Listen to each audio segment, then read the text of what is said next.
we have within us a kind of higher self who is pretending to be the ordinary, everyday person that we are, who is acting it.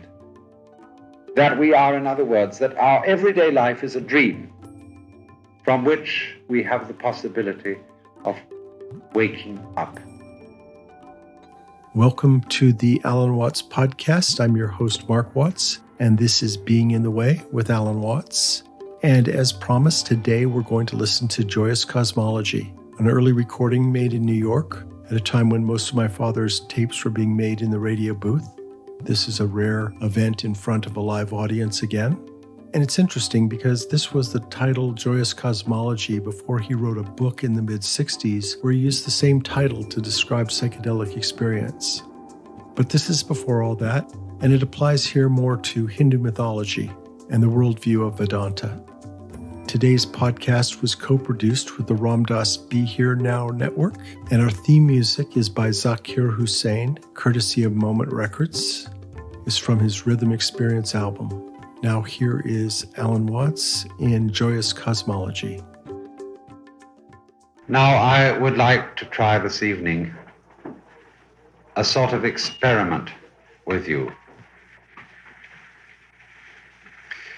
Let us try the experiment of a game. And the game consists in thinking out the limits of our most wishful thinking. That is to say, we're living in a world where we suffer and we have all kinds of problems. And let us feel free to speculate as to what would be the most delightful interpretation of all these problems that we could possibly invent. In other words, what I'm saying is this. Here we are, threatened with the annihilation of the human race, not only through atomic bombs, but through overpopulation, lack of proper soil conservation, everything you can imagine, everything my friend Aldous Huxley can think up as a terrible threat to the future of the race. We're confronted with this very, very seriously. And supposing, for the sake of argument, that the very worst is going to happen, we're all going to be annihilated, and the human race has no future, and everything is as black as it can possibly be.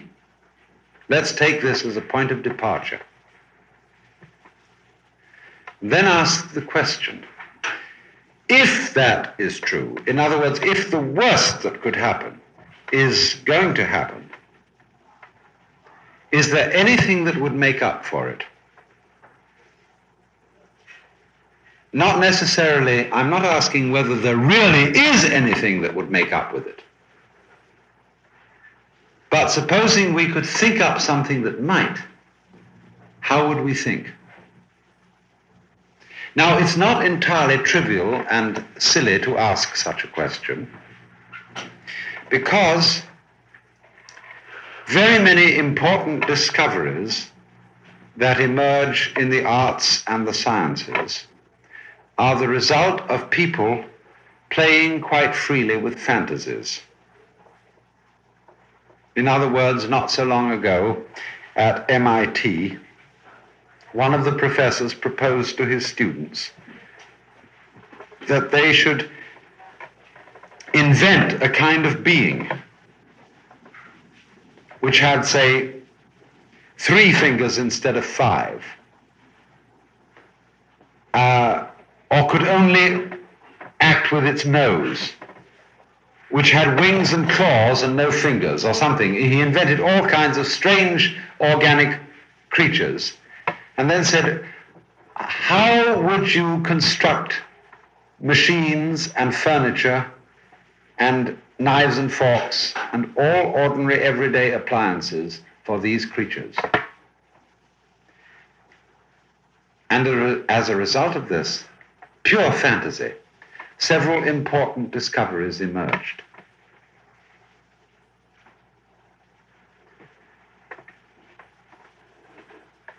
And so in the same way, what I want to do is to suggest the possibility of inventing a cosmology, not as a work of philosophy, but as a work of art.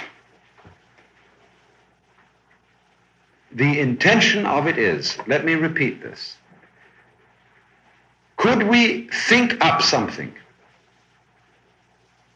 an explanation of human life and of the universe, which would justify all the problems, all the agonies from which we suffer, and make them seem infinitely worthwhile?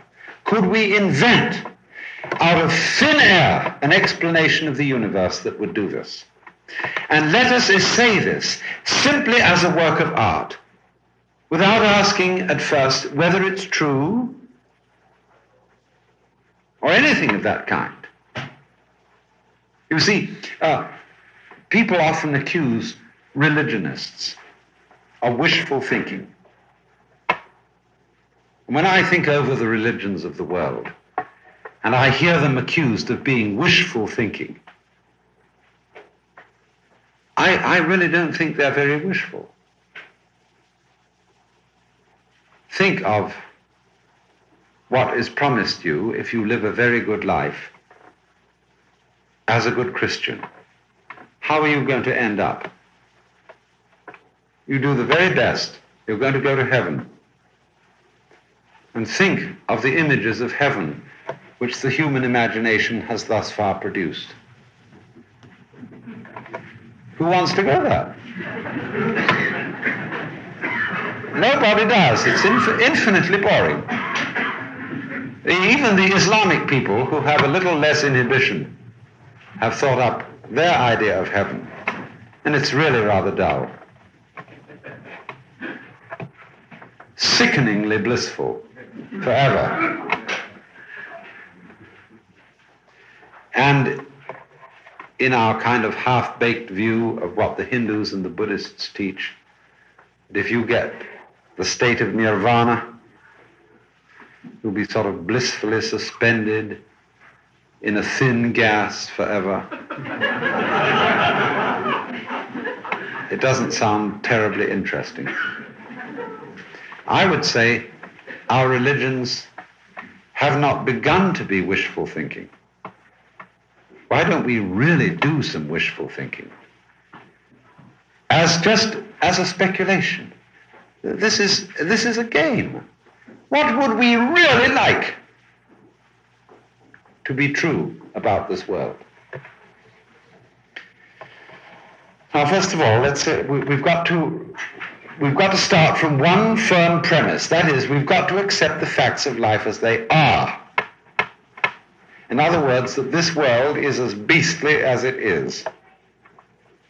It includes concentration camps,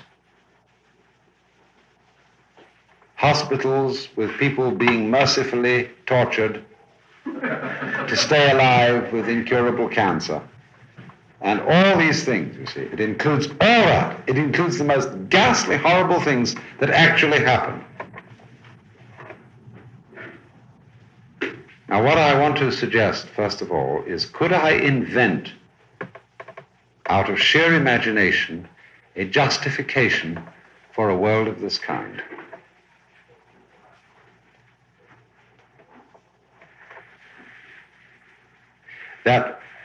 So I could say, however terribly I suffer, and what is still more difficult, however terribly the people I love suffer, there might be a theory of the world which would make it all more than worthwhile. There might be some sort of understanding to which I could come, and then in retrospect look back on all the things I had gone through all the terrors and all the horrors, and say, I'm very happy about the whole thing. It all worked out. It is worthwhile. It is wonderful. What would such an explanation have to be? So let's think it out. First of all, I think the first thing we would all agree about is that if the terrible things that can happen to us in life are in some way or other to be justified, we would like to feel that we ourselves were responsible for them. By that I mean, we'd like to feel that we're not simply the puppets of somebody else. We're not suffering because somebody else has been cruel to us. I think we'd all like to feel that if we suffer, we ourselves are responsible for it. Because the idea of a universe in which somebody else tortures you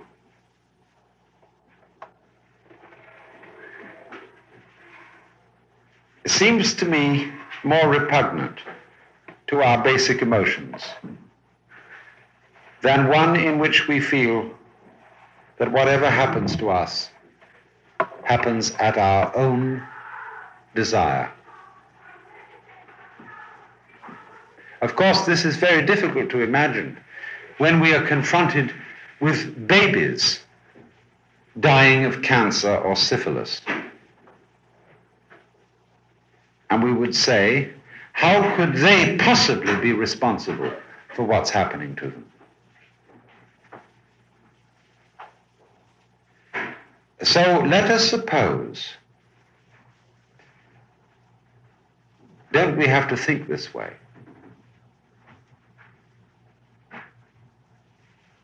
That if these two qualifications are to be fulfilled, on the one hand,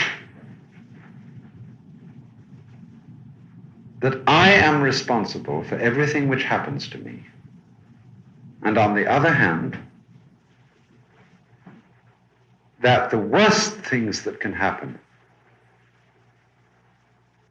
have a justification which make them infinitely worth going through and experiencing, then we would have to say, wouldn't we, that in a way, all the frightening, terrifying things which a human being can undergo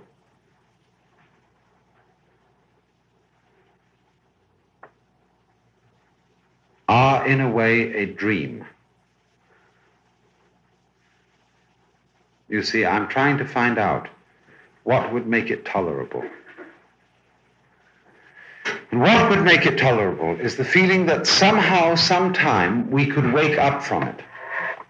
We can all endure nightmares because we can awake from a nightmare.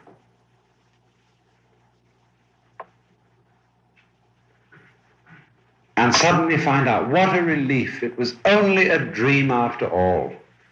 And then really we feel rather happy about it. You see, just think of this for a moment, that if you could switch on any dream you liked every night when you went to sleep, and you could control it, and you could exploit all the possibilities of fantasy and imagination in thinking what you would like to dream, you would eventually get bored with being so well controlled and with being so happy. And you would eventually have to, you would want to have some dreams which you didn't control, where you'd be surprised, where you would have adventures where you didn't know the outcome. It's curious, isn't it? We thrill ourselves all the time by going to plays and movies and reading novels where there is terrible suspense. And although we know that it's all going to come out all right in the end, we pretend for a while, sitting in the theater, that it isn't, that we don't know what the issue will be, and how we enjoy that. Do you see how we put ourselves for a while, even though we jolly well know that the author has planned all this to work out all right, that we allow ourselves for a while the illusion of thinking that it might not come out all right. And herein lies the thrill. Now, supposing in the same way our whole life was something of this kind,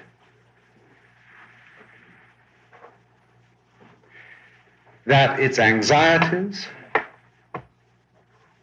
its tragedies, were the same kind of suspense and thrill that exists in a novel, and that we are undergoing it. What this would mean, wouldn't it, would be that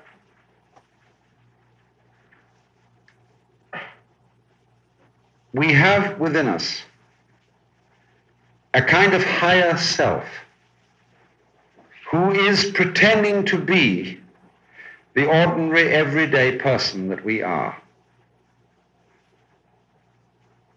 who is acting it. That we are, in other words, that our everyday life is a dream from which we have the possibility of waking up.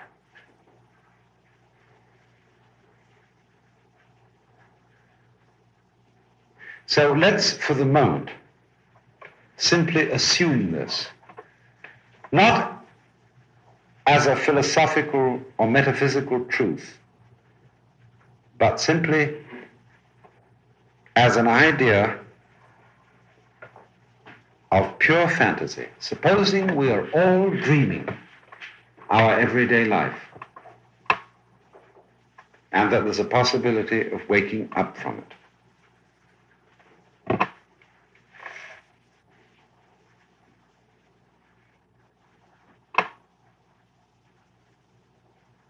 Now, let's go on to explore what kind of a dream this would be.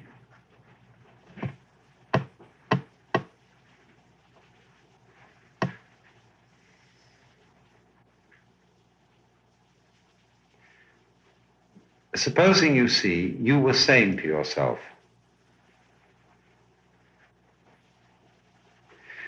I would like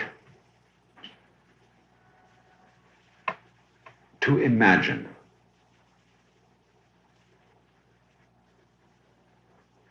the most fascinating form of life and existence which I could possibly conceive.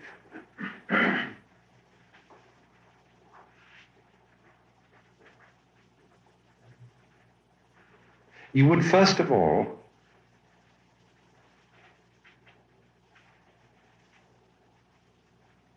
want to feel unfrustrated. In other words, you would want to feel that all your movements, all your desires could move in any direction without encountering a block. And what we mean by the sense of being physically frustrated, of the spirit being bound by the hard confines of matter, is the sense of being blocked, the sense of heaviness, the sense of bodily weight. When we're terribly tired, we feel the drag of our physical weight overwhelming us. And therefore what we want to feel is lack of obstruction in any direction that we move. So ideally, we would like to feel a world which didn't resist our will at all, where the wish, the flight of imagination, was instantly fulfilled. But when you think about that for a while, you realize that's not exactly what you would want.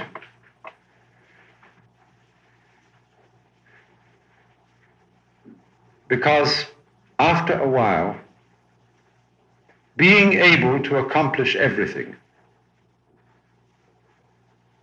wouldn't challenge you, would offer no adventure. And therefore, to make the creation of a fantasy worth doing, you would like something that you would have to overcome in the course of doing it. You would like some intractable material, something that presented a little difficulty in shaping.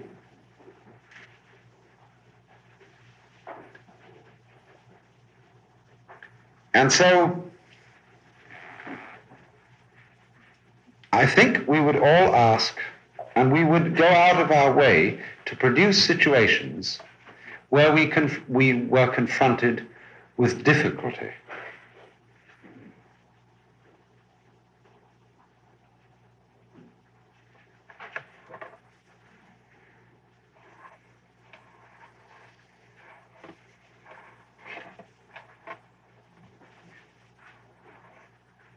Supposing, for example, you find yourself or you imagine yourself in a situation where you can control everything.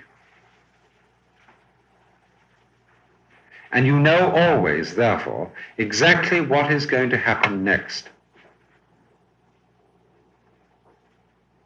This would not, would it, be a pleasurable situation for very long?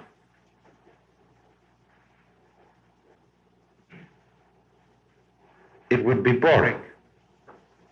And after a while, you would want to get into a situation also where you were not in control, where things would occur to surprise you. But you might want to raise this qualification that I will let things surprise me as long as I can stand it. When I can't stand it, I'd like to be in control again. Now here is the nub of the whole problem of creating a universe as you would wish it to be. You would say, I would like to be surprised. I would like to be out of control up to a point. But I would always like to be able to call a halt and say, now I take over again. I'm in charge. But you see, the moment you think this, you would like to add to this problem of being out of control. You see, it would be all too easy if you could suffer and know any minute you press the button, you would recover. Think of this. Supposing you had a paradise button. Any time you press this, you could be in bliss. And so you'd start daring yourself. How far could you go out into all kinds of adventures and situations beyond your control and not press the paradise button? You remember as kids, on a hot summer day, when you were terribly thirsty, how good an ice cream soda would be. And you had just 10 cents that would buy it. But you put it off, and you got thirstier and thirstier and thirstier, because how grand it would be to be maximum thirsty and then have the ice cream soda. You see? And it's just like that. So we have the paradise button that we could push. I'm still talking in terms of my purely invented, fantastic cosmology, or universal order, scheme of things. And we could press it any time. Now, wouldn't it be fun to add to this a new dimension, that we'd forgotten where the button is?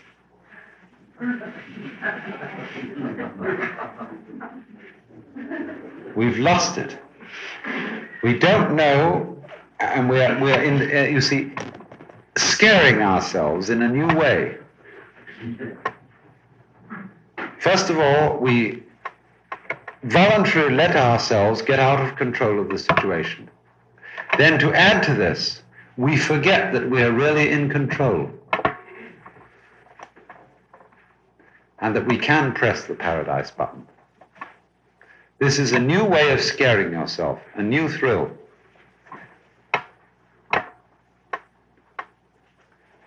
And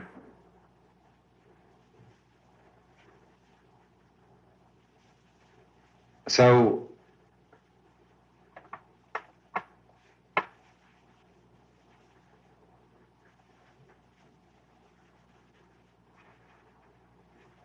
we seem in this predicament to have lost contact altogether with the place from which we started.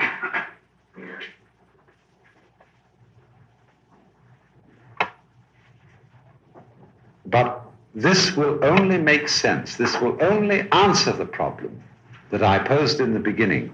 That is to say, the problem of what kind of cosmology could I imagine that would justify all possible sufferings? If we can wake up. We may have made it as difficult as possible to wake up. But nevertheless, there always remains a point at which we can wake up and recover from the nightmare. Now, many of you will already see quite easily that the kind of cosmology which I've been describing is nothing very new. This is, after all, Hindu philosophy.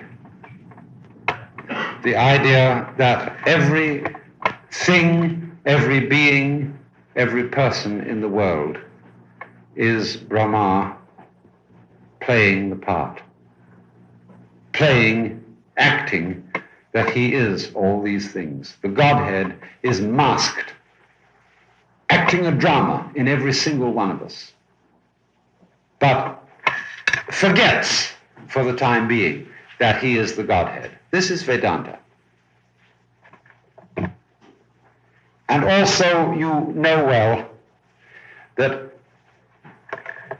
not only in India, but all over the world, there occurs to people from time to time a kind of experience that we call cosmic consciousness, or whatever it may be, in which they suddenly see that this is so. They suddenly see that this entire problematic world, with its horrors and evils and tortures, is a play. That it is simply, as it were, life playing hide and seek with itself, frightening itself, scaring itself, screaming at itself, accusing itself, making itself feel guilty for a great cosmic joke.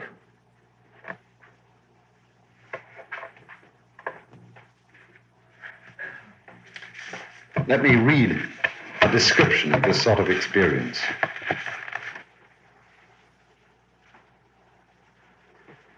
There are dozens of these things throughout ancient and modern times, people who've suddenly had this happen to them.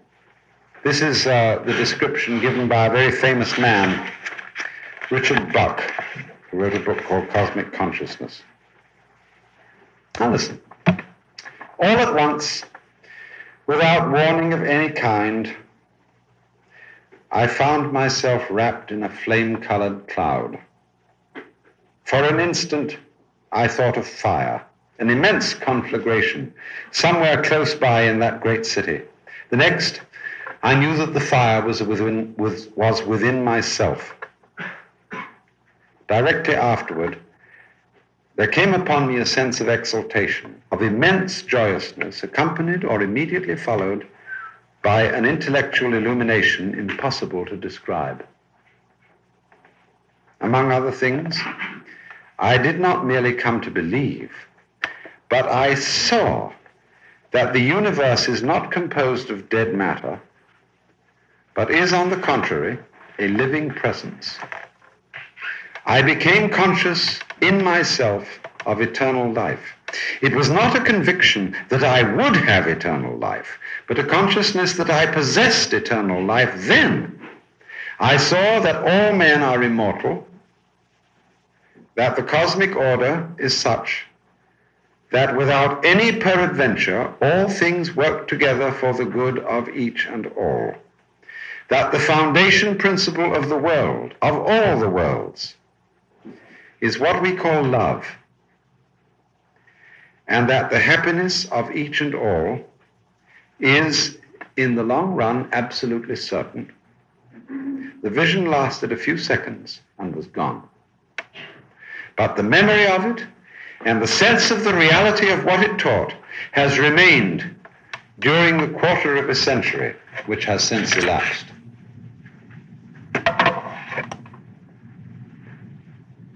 So you see that the version of the world which I could construct or imagine out of fantasy is also very akin to things which people have experienced.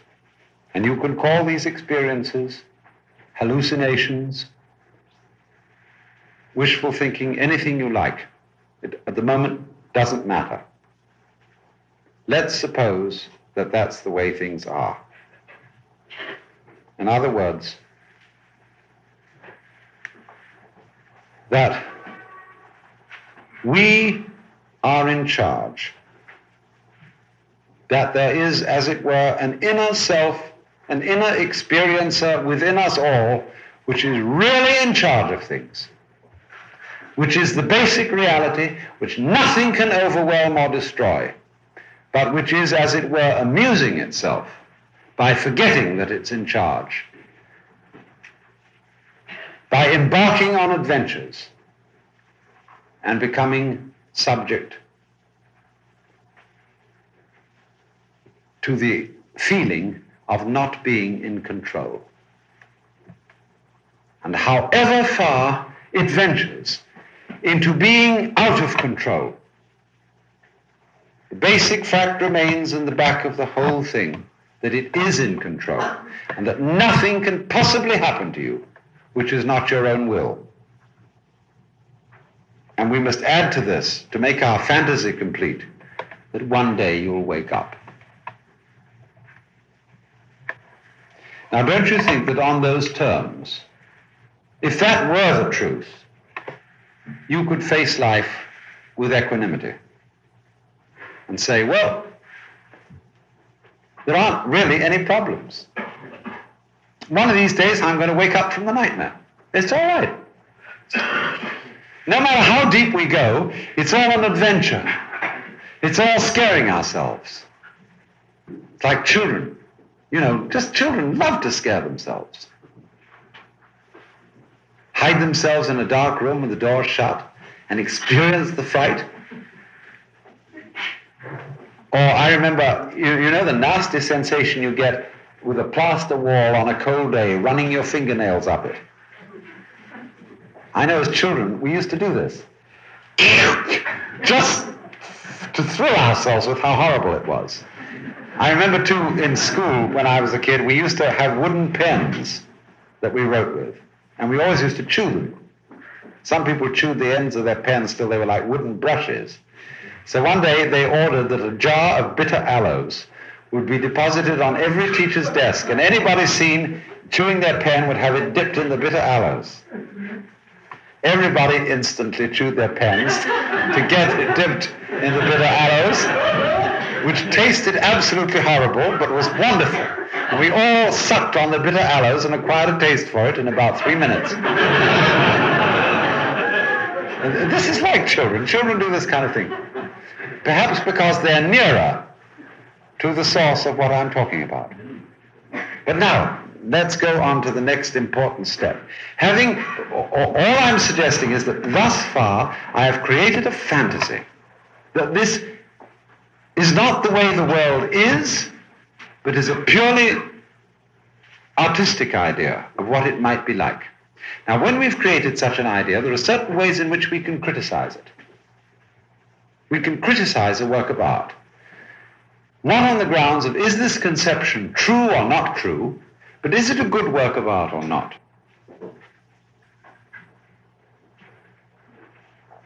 And therefore, the criticism I want to apply to this is based on aesthetic grounds, purely.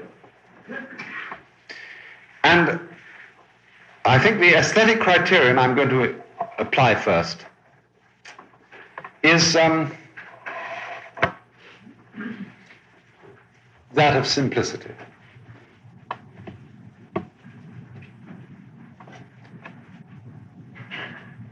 This is purely an aesthetic criterion, because there's something that appeals to us, I don't know why, but it does, about achieving some sort of result by the simplest possible way, without, as it were, making any unnecessary detour. This is one of the great criteria of a work of art. I don't know quite why, but let's take a comparison between the conception of the solar system of Ptolemy and that of Copernicus. The Ptolemaic solar system is where everything revolves around the Earth. And in this system, some of the planets have to do something rather complicated. In order to describe the movement of the planets as all going around the Earth, some of the planets have to do things like this. They have to weave back on their own paths. But if you take the sun as the center, nothing has to weave back on its own path. It keeps moving elliptically around the sun in the same direction. In other words, Copernicus' solar system is simpler than Ptolemy's. Today we say Copernicus was right and Ptolemy was wrong. It isn't quite correct to say that.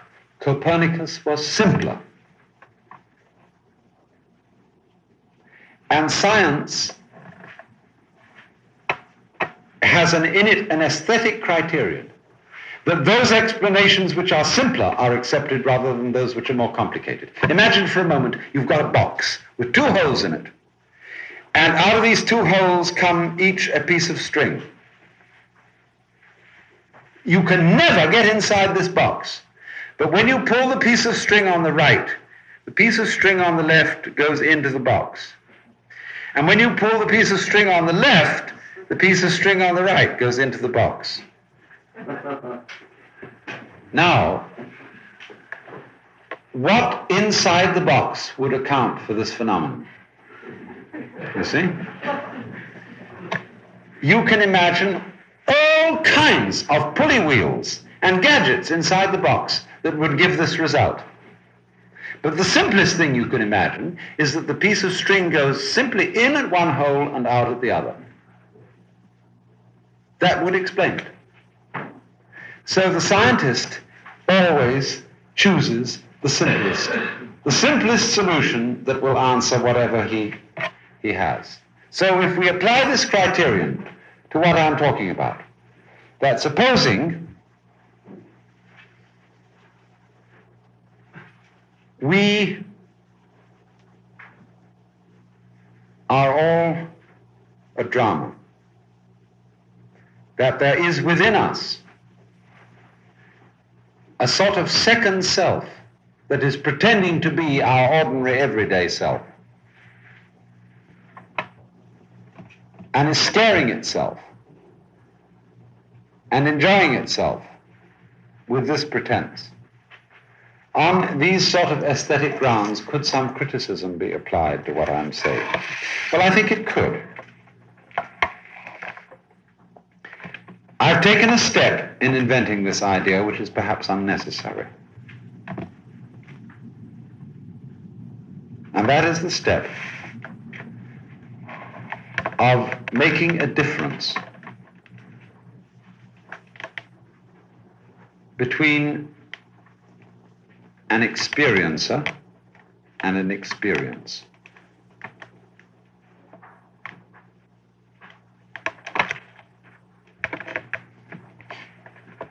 Also, my fantasy has a complication of assuming something rather supernatural. In other words, it's a little bit of a strain upon one's credulity to believe that each one of us is really, as it were, God in disguise. How can this be demonstrated? How can it be shown? That's a little awkward.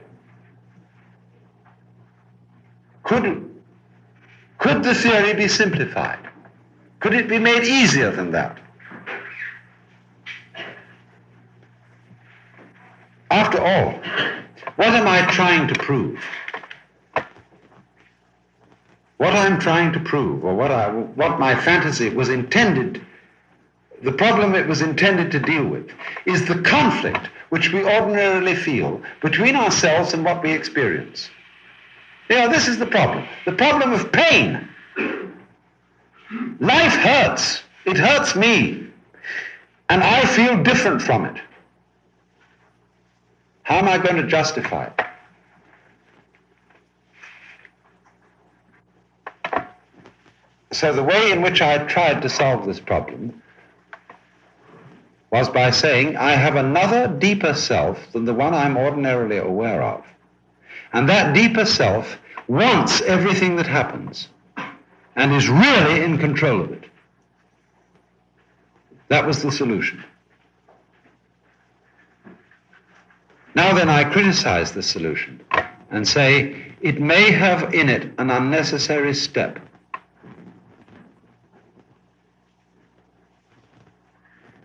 The unnecessary step of a self different from, standing away from, and observing what actually happens and goes on. Now look, in our ordinary everyday awareness, yes, we all are a self which observes what goes on and feels different from it and criticizes it. We like it or we don't like it. Now, what my theory first assumed was a deeper self than our ordinary one, which actually digs everything that happens.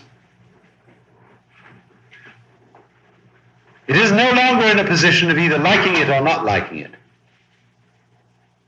but accepts all of it. But now we can see that there's another possible solution which achieves the same result. That there isn't any self which observes what happens, different from it. That would achieve the same result as the self which accepts everything.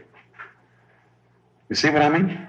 Let me go over this again, because this is an absolutely crucial point. You can imagine yourself as a subject, as an ego to which everything happens, and you can accept it or reject it. You like it, you don't like it. And so you feel it's a problem. First idea. Second idea, you can imagine that you're a self deeper than the ego, a kind of Atman, Brahma in Hindu philosophy, which actually is willing the whole thing. This is a little bit of a stress on our credulity. Third possibility, though, which comes out, let's not posit at all a self on the one hand and experiences on the other, so that there's a problem. Do I like it or don't I like it? Do I accept it or don't I accept it? But let's suppose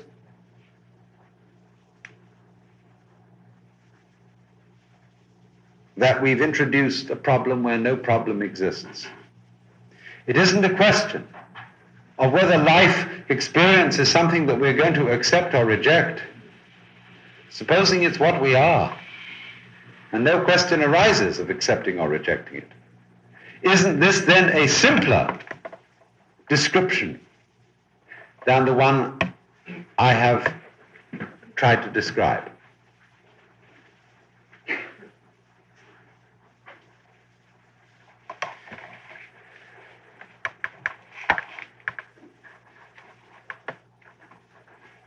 What we would have then to recover from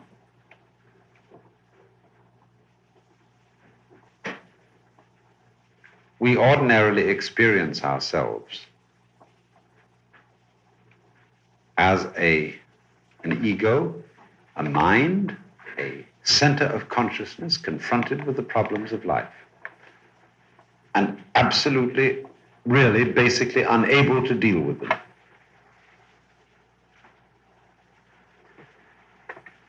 We can find an out from that by the fantasy that we're really capable of dealing with them, that we're omnipotent, but that we've put ourselves in this position for fun. But if that solution is, aesthetically speaking, too complicated, there is a simpler solution, aesthetically. And that is that the initial division of ourselves from what we're experiencing was an unnecessary step. Now we know physically that everything that we experience is a state of our own nervous system.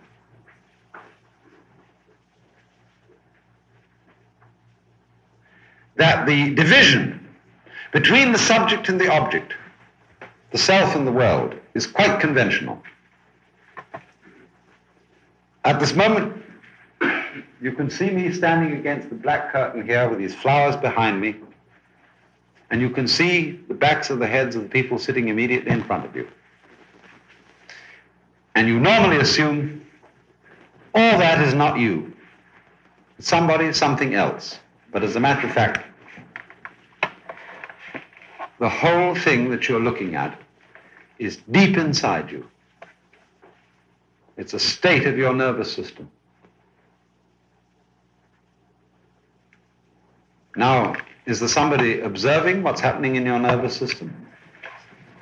Is there somebody watching what you see with your eyes?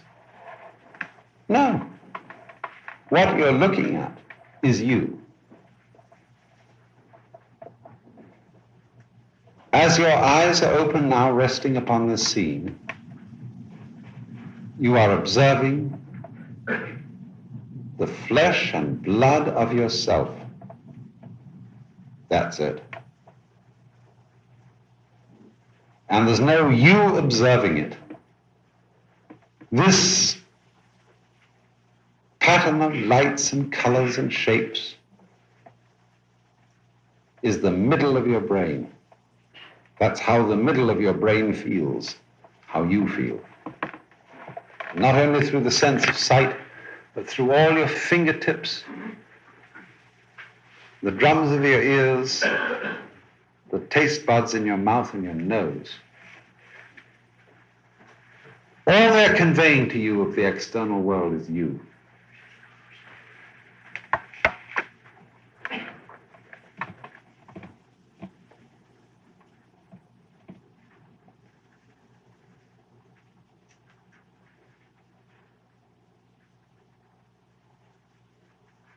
Now, if we appreciate what this involves, this is quite a shock. Let's go back. What did we start? What was the problem we started with?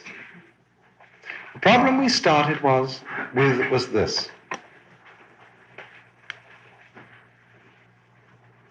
How can I reconcile myself to life as it actually is? How can I make up a theory to try and show that in some way that what happens is what I want? To try and solve this problem, we invented a second self underneath our ordinary self. Who wants all this? Who is one with it?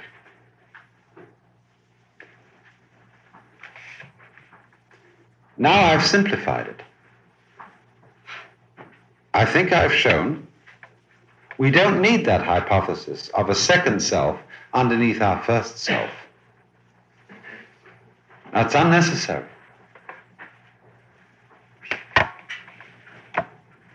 What we discover is that the world we know and the world we say we suffer is ourselves anyway. There actually isn't a situation in which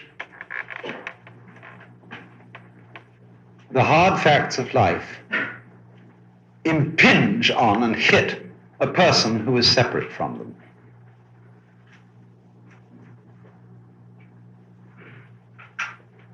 We think of life as an encounter between a subject and an object, as if these two creatures, the subject and the object, came from the opposite ends of God only knows where and met each other, and bang, they have an encounter. Whereas, if we describe human life in the simplest possible way, without calling in any souls and spooks and supernatural beliefs, what we find out is quite the contrary. That experience is not an encounter. It is not an I meeting with an it or a thou. Because when I look at you, I'm also looking at myself. These are inseparable. Yes, you exist in your own right. But when you look at me and I look at you, what we are seeing is ourselves. We're seeing our own nervous system.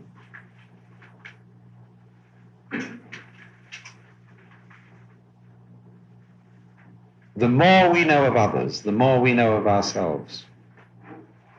There isn't any gap.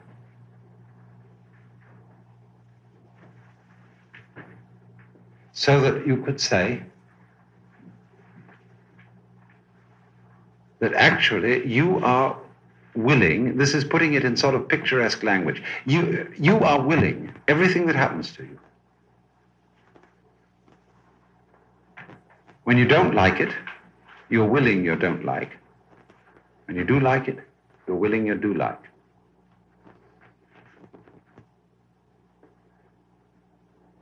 And the people who have the sort of experience that Richard Buck was describing here, the cosmic consciousness or whatever, are those who wake up to this fact.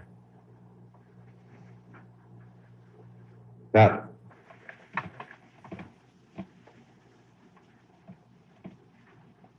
you never at any time experience anything which you don't completely will, however horrible.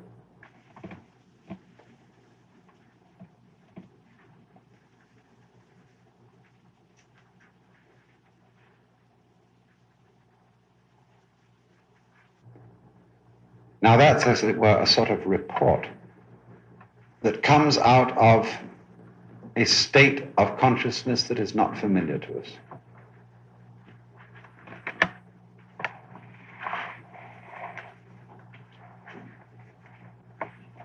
But it happens to very many people.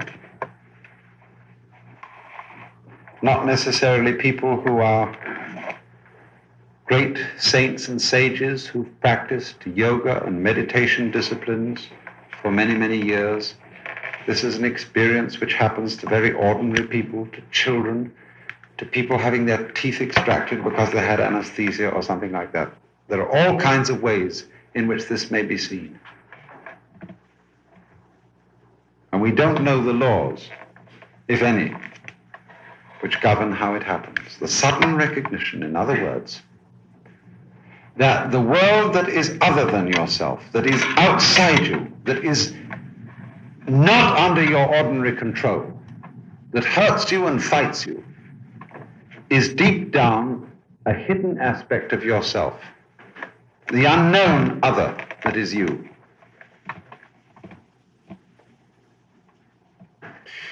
If we could believe that, if we could really believe it and know it, obviously nothing could have any terrors for us. We could know that however far we went into pain, grief, anything,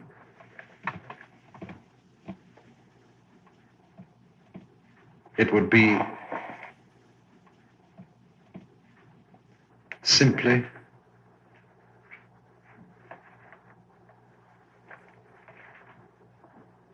discovering ourselves in a hidden form.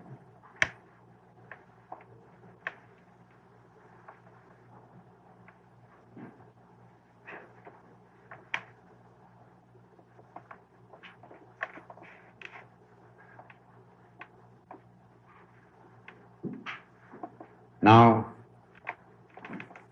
first of all, my point is not to say to you, we can prove that this is so. My point, first of all, is imagine this as an answer. And can you think of a better one?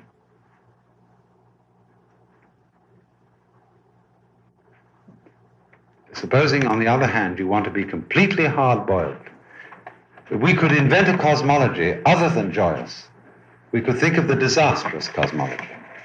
What kind of a theory of the universe could we invent that would be as nasty as possible?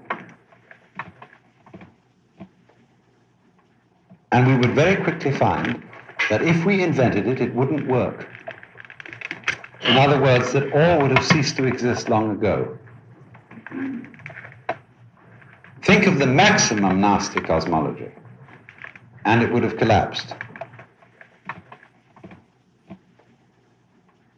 Think of the middling cosmology that is so, you know, more or less works. It would have collapsed too. You have to think of something like this for one that still does, actually goes on. And this is not only a work of fantasy that invents this, but also, in addition to this, there are again and again the people who experience this as being the actual state of affairs, in one way or another. And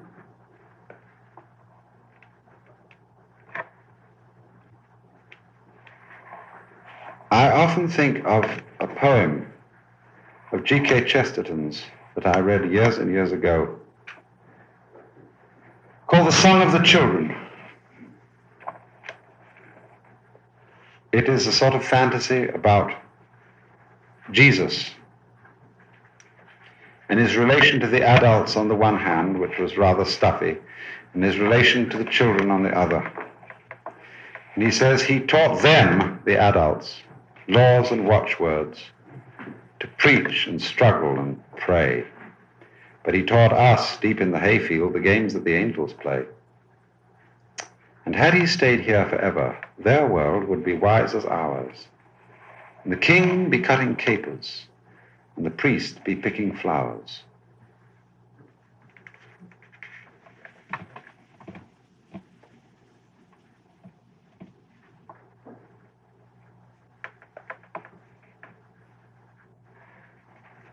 And I feel that this is the spirit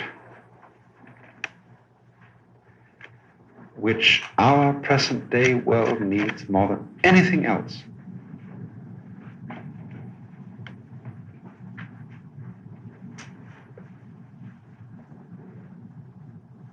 To see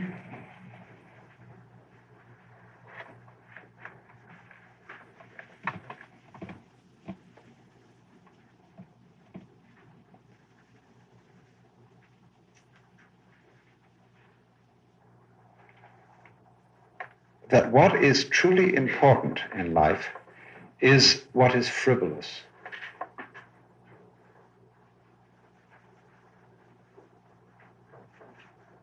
To see that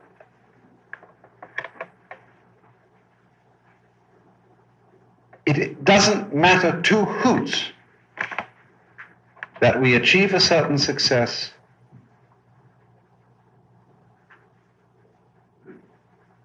that we win a certain game, that we live longer than we might live otherwise.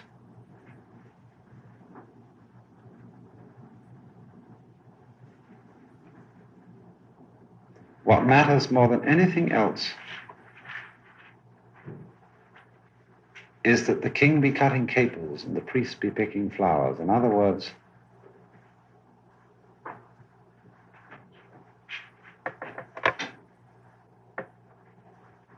that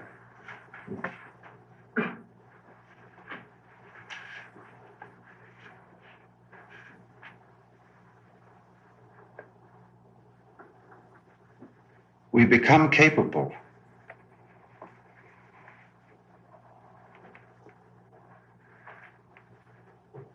of touching each other, of loving each other,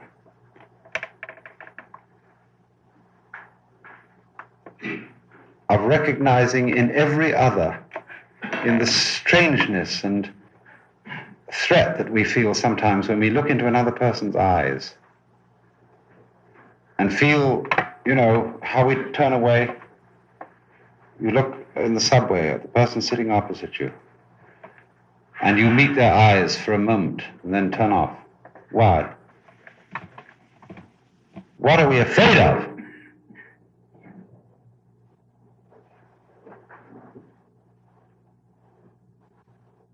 The thing that you're afraid of in the other is you.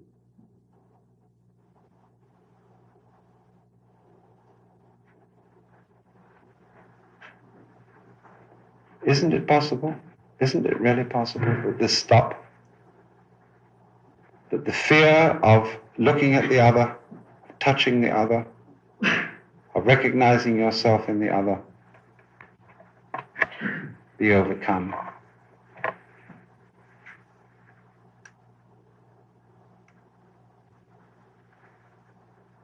And that we understand that what otherness means. On the surface, the other is always the one with whom we're in contest. When we look in the other person's eyes, you've all played this game. Can I look longer until he looks away? Who's going to win?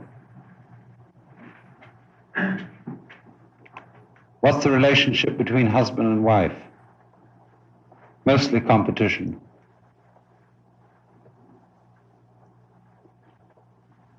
Always the relationship between self and other is a contest.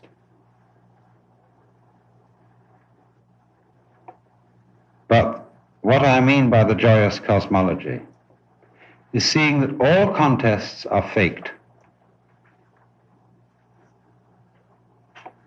That it's a let's pretend battle. Because there really is no self and no other.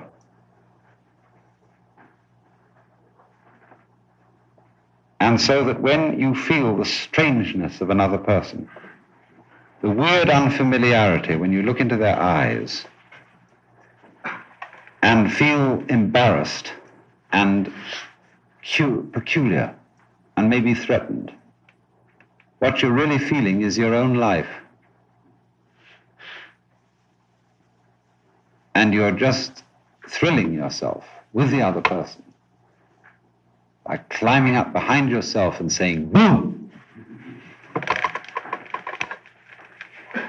But we could wake up and we could look and enjoy it.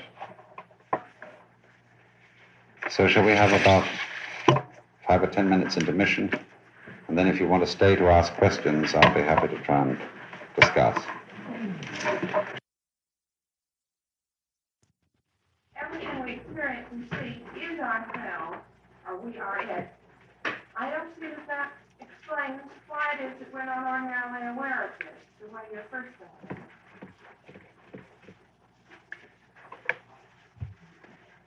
Did you all hear the question? No. It's a very good question. It brings up a crucial difference between the two alternatives that I presented. One, that behind our ordinary everyday self there is a hidden self, which is playing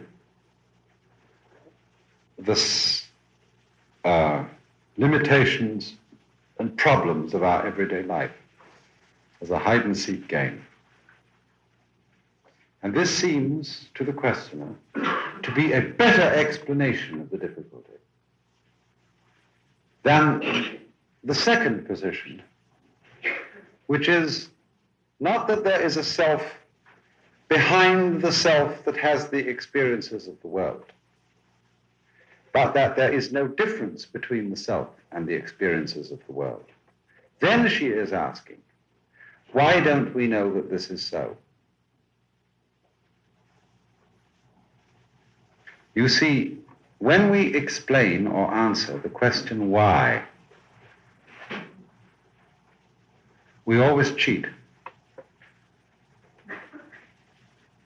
When, for example, you ask of a scientist, why do certain things happen? What he tells you is how they happen. In other words, when he gives you the causes of certain events, all he does is to describe the same events in greater detail and calls this why it happens. It's only how it happens. So you're in a little bit cheated if you thought it was why. So in the same way, if, in other words, we are really what we experience, but we think we're different, and we say, why does this happen? Why don't we know? I can tell you how it happens, but I can't tell you why. How it happens, yes, that's simple. Because when we are little children, our sisters, cousins, aunts, parents, teachers, everybody tells us who we are. They give us a definition of what it is to be a human being.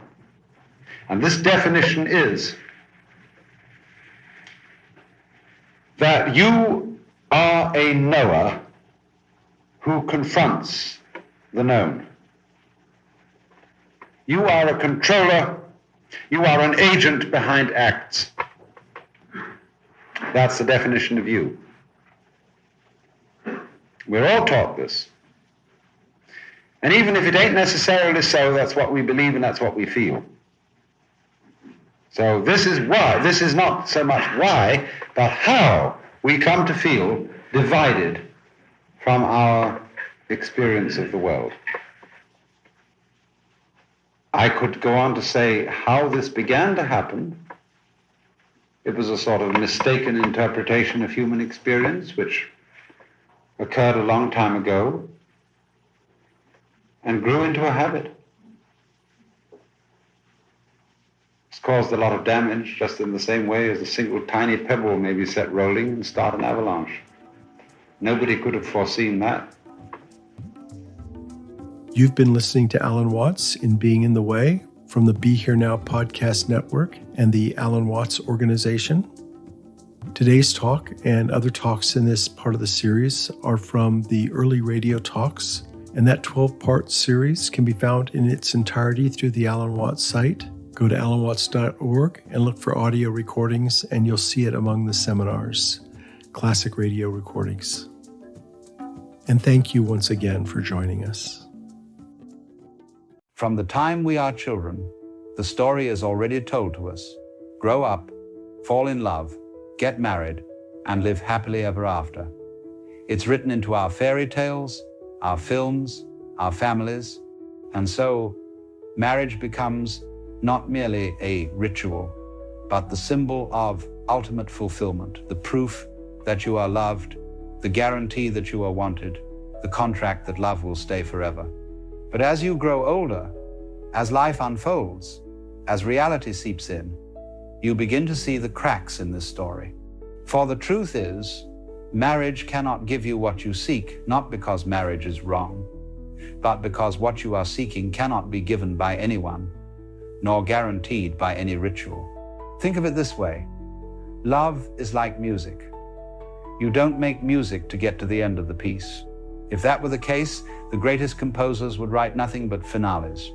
No, the point of music is the playing, the movement, the dance of notes.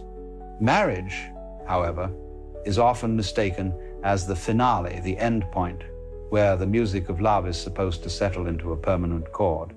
But what happens when you try to hold on to the last note of a song?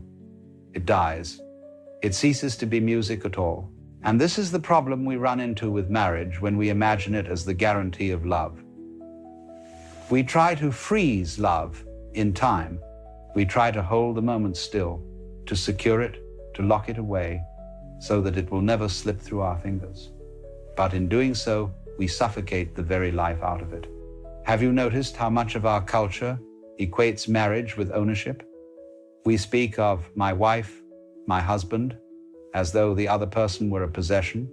We put rings on fingers and call it a bond, a tie, a chain of belonging. But love is not a possession, nor is a person something you can truly own. To try is to reduce them to an object, and an object cannot love you. So we fall into a paradox. In our attempt to secure love through marriage, we often destroy the freedom that love requires. Because love is free, spontaneous, unpredictable, it cannot be caged without losing its essence. To bind love too tightly is to kill it. But still, the longing remains. We believe that once we marry, loneliness will vanish, that emptiness will be filled, that uncertainty will dissolve. We think, at last I will be complete. At last I will never be alone again. And yet how many discover, even after marriage, that the same loneliness lingers, the same doubts persist, the same longing gnaws at the heart. Because what you seek in marriage is not actually in the other person at all. What you seek is a resolution to the feeling of being incomplete.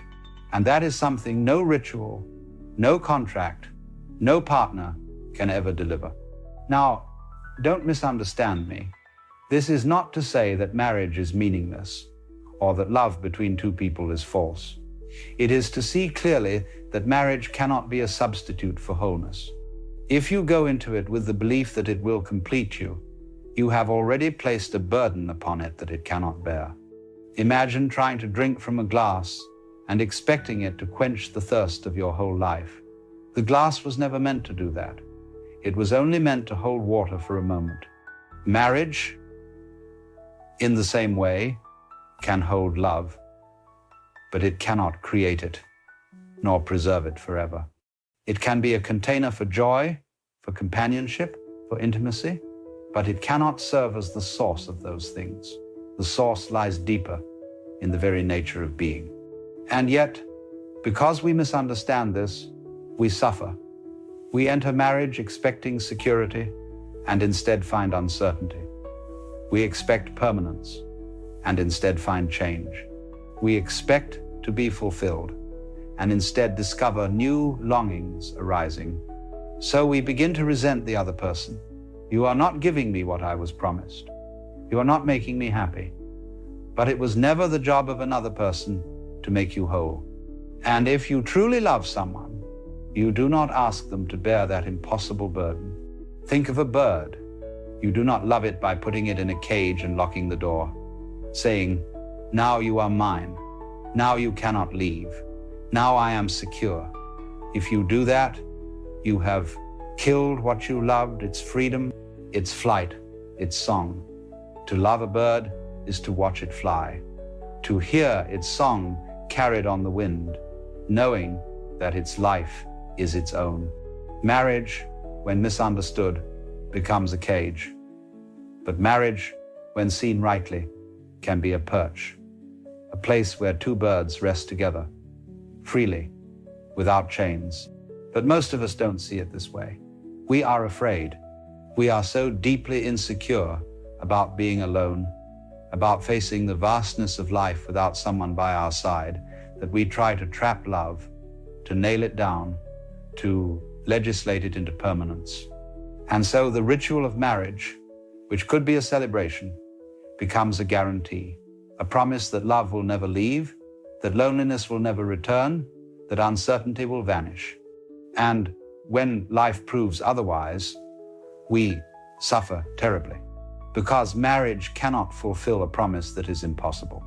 The truth is, love and marriage are not the same thing. Love is a dance, a play, a spontaneous arising between two beings. Marriage is a structure, a ritual, a social arrangement. There is nothing wrong with structures, but they are not the dance itself. It is like mistaking the theater for the play. The theater may hold the play, but it is not the performance. And if you fall in love with the theater itself, you will be sorely disappointed. So what do we really seek in marriage? We seek security, permanence, a guarantee against change. But life itself is change. Life is impermanence. To demand permanence in love is to demand that the river stop flowing, that the sun stop moving, that the dance end and freeze in a single pose forever. And this is why marriage, when taken as the ultimate answer, fails. Not because love is false, but because our expectations are impossible. Let us then see clearly. Marriage cannot give you what you seek. It cannot give you wholeness, because wholeness is not in the future. It cannot give you permanence, because life itself is impermanent. It cannot give you security, because existence is fundamentally uncertain. And if you are seeking those things in marriage, you will be disappointed. But here lies the possibility of a deeper freedom. If you stop demanding that marriage give you what it cannot, you may discover what it can truly be, not a prison, not a possession, not a guarantee, but a celebration of love in the moment. But that belongs to another chapter. For now, it is enough to see clearly the problem, that we have mistaken the symbol for the substance, the cage for the bird, the contract for the love. And in this mistake, we suffer. But when the illusion is seen for what it is, a new possibility opens.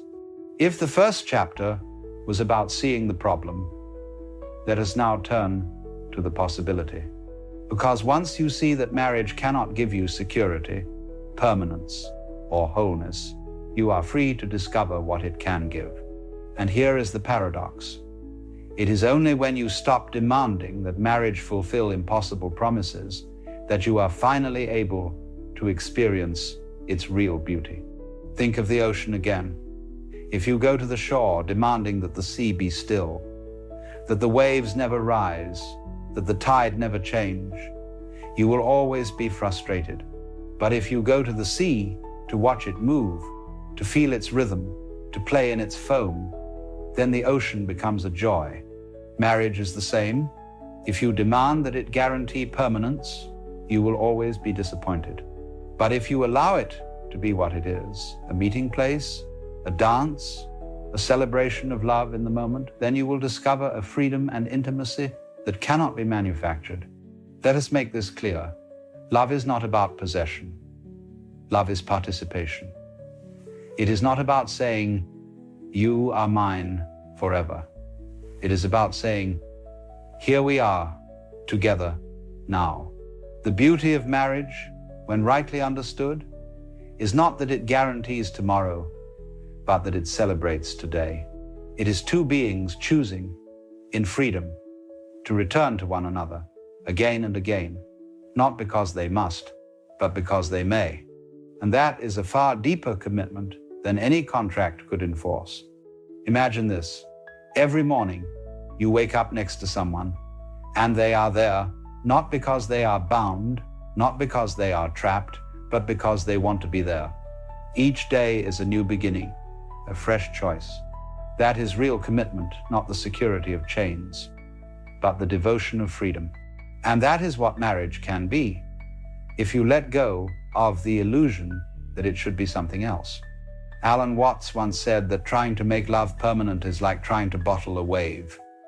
You may capture the water, but the movement, the life, the very essence of the wave is lost.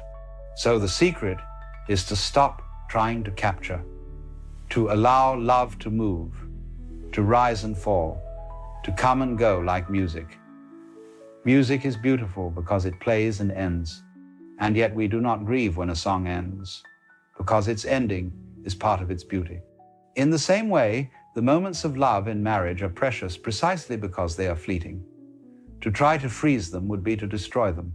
Now, this might sound frightening.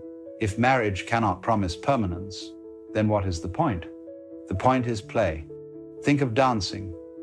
Two people join hands and move together, not to arrive at a destination, not to achieve a goal, but to enjoy the movement itself.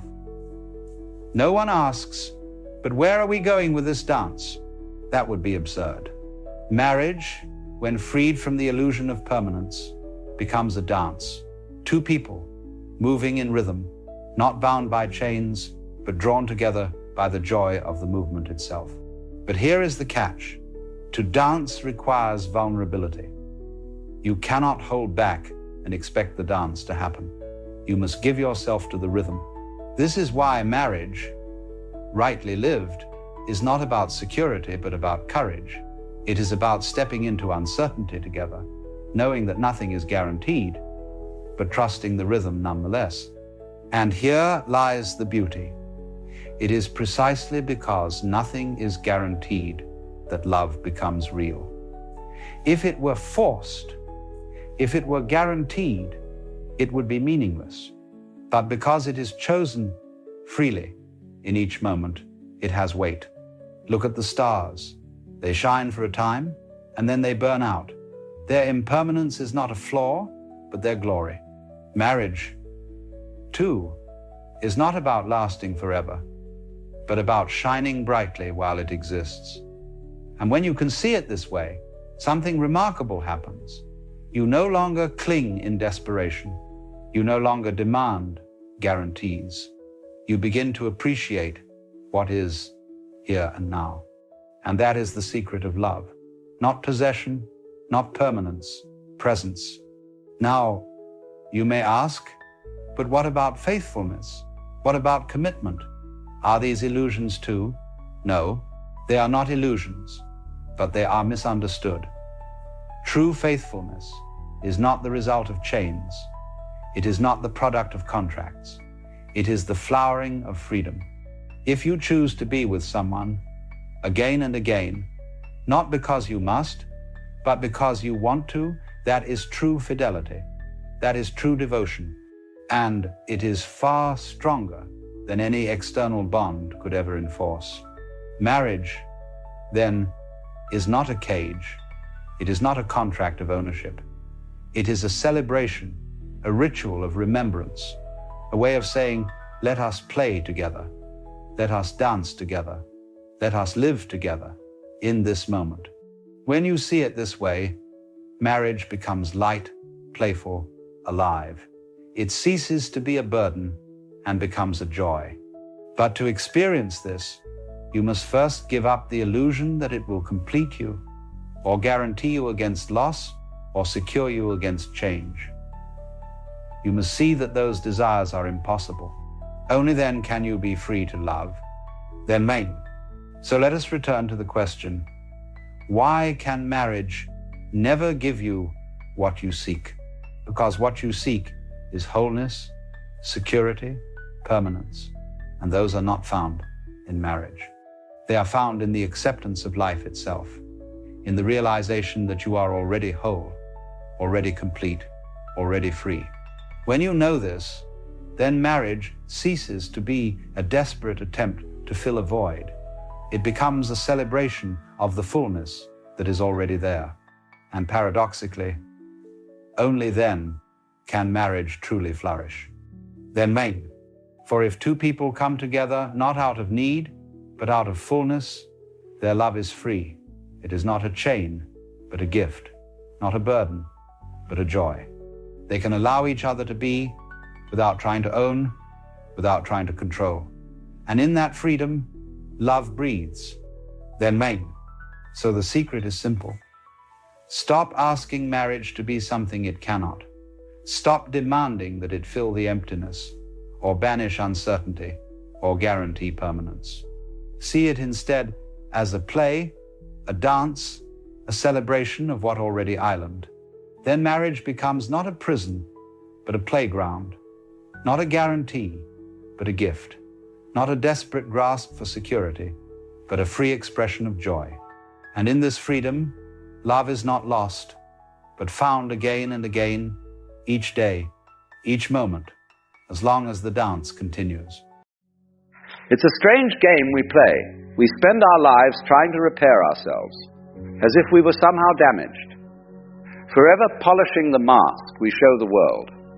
And yet, if you look closely at the great figures of history, the ones who actually changed things, who actually lived, you'll notice something peculiar.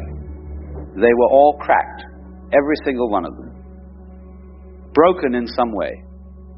And it wasn't despite their brokenness that they became who they were. It was because of it. Now, this goes against everything we've been taught, doesn't it? We're told to hide our wounds, to cover our scars, to pretend that we have it all together.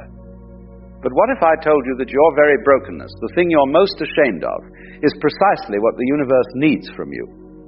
What if the crack in your character is not a flaw, but a feature? Let me be very clear about something from the start.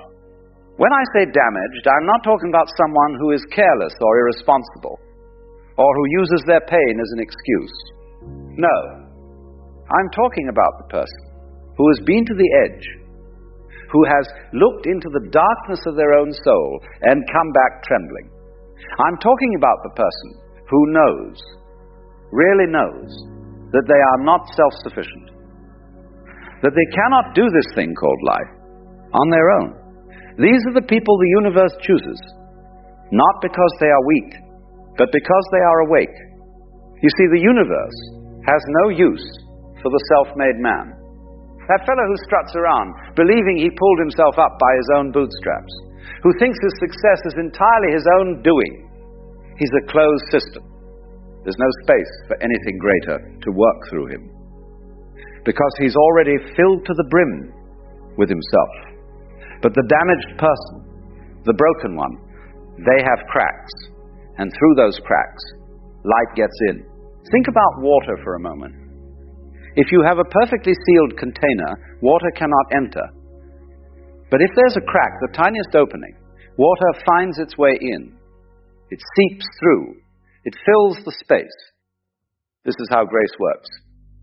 This is how the power of existence itself works. It cannot enter where there is no opening. And damage creates openings. Now I want you to understand something very important here. Being damaged is not the same as being destroyed. A cup with a crack can still hold water. A window with a chip can still let in light. In fact, sometimes that chip creates the most beautiful patterns when the sun hits it just right. Your damage is like this. It doesn't disqualify you from being used by life. It qualifies you. Look at the great spiritual figures throughout history. Moses, they say, had a speech impediment. He could barely talk, and yet he was chosen to be the voice of God to his people. How absurd is that? The universe picks a man who cannot speak properly to deliver the most important message in history. Why? Because Moses knew he couldn't do it alone. He knew he needed help. He knew he was insufficient. And in that knowing, he became a perfect vessel. Or consider David, a small shepherd boy overlooked by his own family, considered too young, too weak, too insignificant. And yet it was precisely this David, this damaged goods in the eyes of society, who became the great king, because David never forgot where he came from. He never forgot his smallness. Even when he wore a crown, he remembered he was just a shepherd boy who the universe had picked up and used. The pattern is everywhere once you start looking for it. Paul, the great apostle, was a murderer. He hunted down and killed the very people whose cause he would later champion. Can you imagine the weight of that? the knowledge that you destroyed the lives of those you now claim to serve. And yet, it was this very guilt, this very awareness of his own capacity for evil, that made him such a powerful teacher. He knew he was saved not by his own goodness, but by something far beyond himself. Here's what happens when you're damaged. You lose the illusion of control. You realize you're not running the show. Most people walk through life believing they're in charge. That if they just work hard enough, plan well enough, be good enough, everything will turn out fine. But the damaged person knows better. They've seen how quickly everything can fall apart. They've felt the ground give way beneath their feet. And in that terrible moment of falling, they learn something the comfortable never learn. They learn to trust what catches them. This is why the universe chooses damaged people. Because they've learned to let go. They've learned to relax into life rather than trying to grip it with white knuckles. Have you ever tried to float in water? If you tense up, if you try to control every movement, you sink. But if you relax, if you trust the water, it holds you. Life is exactly like this. The damaged person has learned to float. Now let me tell you what damage really is. It's not the thing that happened to you. It's not the addiction, the abuse, the failure, the loss. Those are just events. Damage is what happens inside you when you finally admit that those events changed you, that you're not the same person you were before, that you cannot go back to who you were. This admission, this acknowledgement of change, this is what creates the crack through which light enters. Most people, when something terrible happens, they spend all their energy trying to go back to normal. They want to return to who they were before. But the damaged person realizes there is no going back. The old self is gone. And in the space where the old self used to be, something new can grow. Something that wasn't possible before. This is not recovery. This is transformation. And transformation is what the universe is after. You know what's fascinating? The people who have never been broken often have the hardest time with life. They're brittle. When something difficult comes along, they shatter because they've never learned to bend. But the person who has already been broken, who has already been bent out of shape, they have a kind of flexibility. They can move with life's changes rather than resisting them. They're like old wood that has weathered many storms. Strong not because it's rigid, but because it knows how to sway. I want to tell you about something that happens when you accept your damage. You become humble. You realize you're not the star of the show. You're not even the director. You're just one small part of an enormous production. And this realization, far from being depressing, is actually tremendously liberating. Because when you know you're not in charge, you can stop trying to control everything. You can stop exhausting yourself trying to manage every outcome. You can simply do your part and let the rest unfold as it will. This is what the ancient Chinese called Wu Wei, effortless action. Not doing nothing, but doing without straining, working without forcing. And you can only do this when you've been humbled by your own limitations. The proud man, the one who thinks he has it all together, he's always fighting. Fighting against circumstances, fighting against other people, fighting against life itself. He's in a constant state of resistance. But resistance is exhausting. The damaged person has learned that resistance is futile. Not in a defeatist way, but in a deeply accepting way. They've learned to work with life rather than against it. Here's something else that happens when you're damaged. You develop compassion. Real compassion. Not the fake kind where you look down on others and feel sorry for them, but the kind where you recognize yourself in everyone you meet. Because you know what it's like to struggle, to fail, to be at the end of your rope. You know what it's like to need help. And this knowing makes you gentle with others in a way that the undamaged can never be.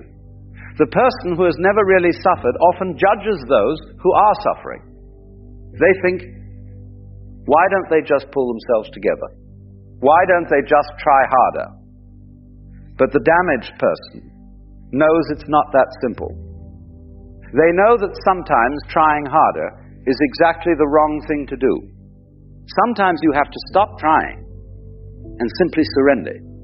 And this knowledge, born of personal experience, makes them able to help others in ways the comfortable never could. Now, I need to say something about what damage is not. Damage is not an excuse. It's not a reason to give up, or to wallow in self-pity, or to treat others badly. If your damage has made you bitter, resentful, cruel, then you've missed the lesson. You've taken your pain and turned it inward or outward as poison, rather than allowing it to crack you open. The difference between the person the universe can use and the person it cannot is this. One person looks at their damage and says, why me? This is unfair. I am cursed. The other person looks at their damage and says, what is this trying to teach me? How is this making me more human? What am I supposed to learn from this? Both are damaged, but only one is becoming wise. There's a story I love about a man who goes to see a teacher. He says, Master, I have so many problems. I am anxious. I am depressed. I have addictions. I have failed at everything I've tried. How can I possibly be of any use? And the teacher says, you have just listed your qualifications. The man is confused. And the teacher explains, your anxiety has taught you that life is uncertain.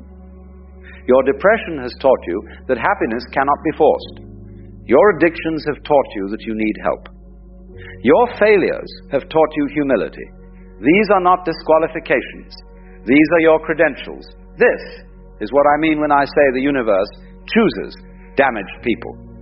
It's not that it looks for people who are broken and says, oh, let me use them. It's that brokenness creates the conditions necessary for something greater to work through you. It's like how a seed must break open before it can become a plant. The seed that stays intact, perfectly sealed, perfect in its seedness, will never grow. And what emerges from that crack is not the old you, perfectly restored. It's something entirely new. Something that was always waiting inside you, but could never come out, because the shell was too hard. Now with the shell cracked, it can finally emerge. Let me tell you what I've observed. The people who change the world are never the ones who had it easy. They're the ones who struggled, who failed, who fell down and got back up so many times they lost count. Why? Because struggle teaches you things that comfort never can. It teaches you that you're stronger than you thought. It teaches you that you can survive what you thought would destroy you. It teaches you that there's something in you, or working through you, that is greater than your circumstances. And here's the beautiful part. Once you've learned this, once you've really learned it in your bones, you become fearless.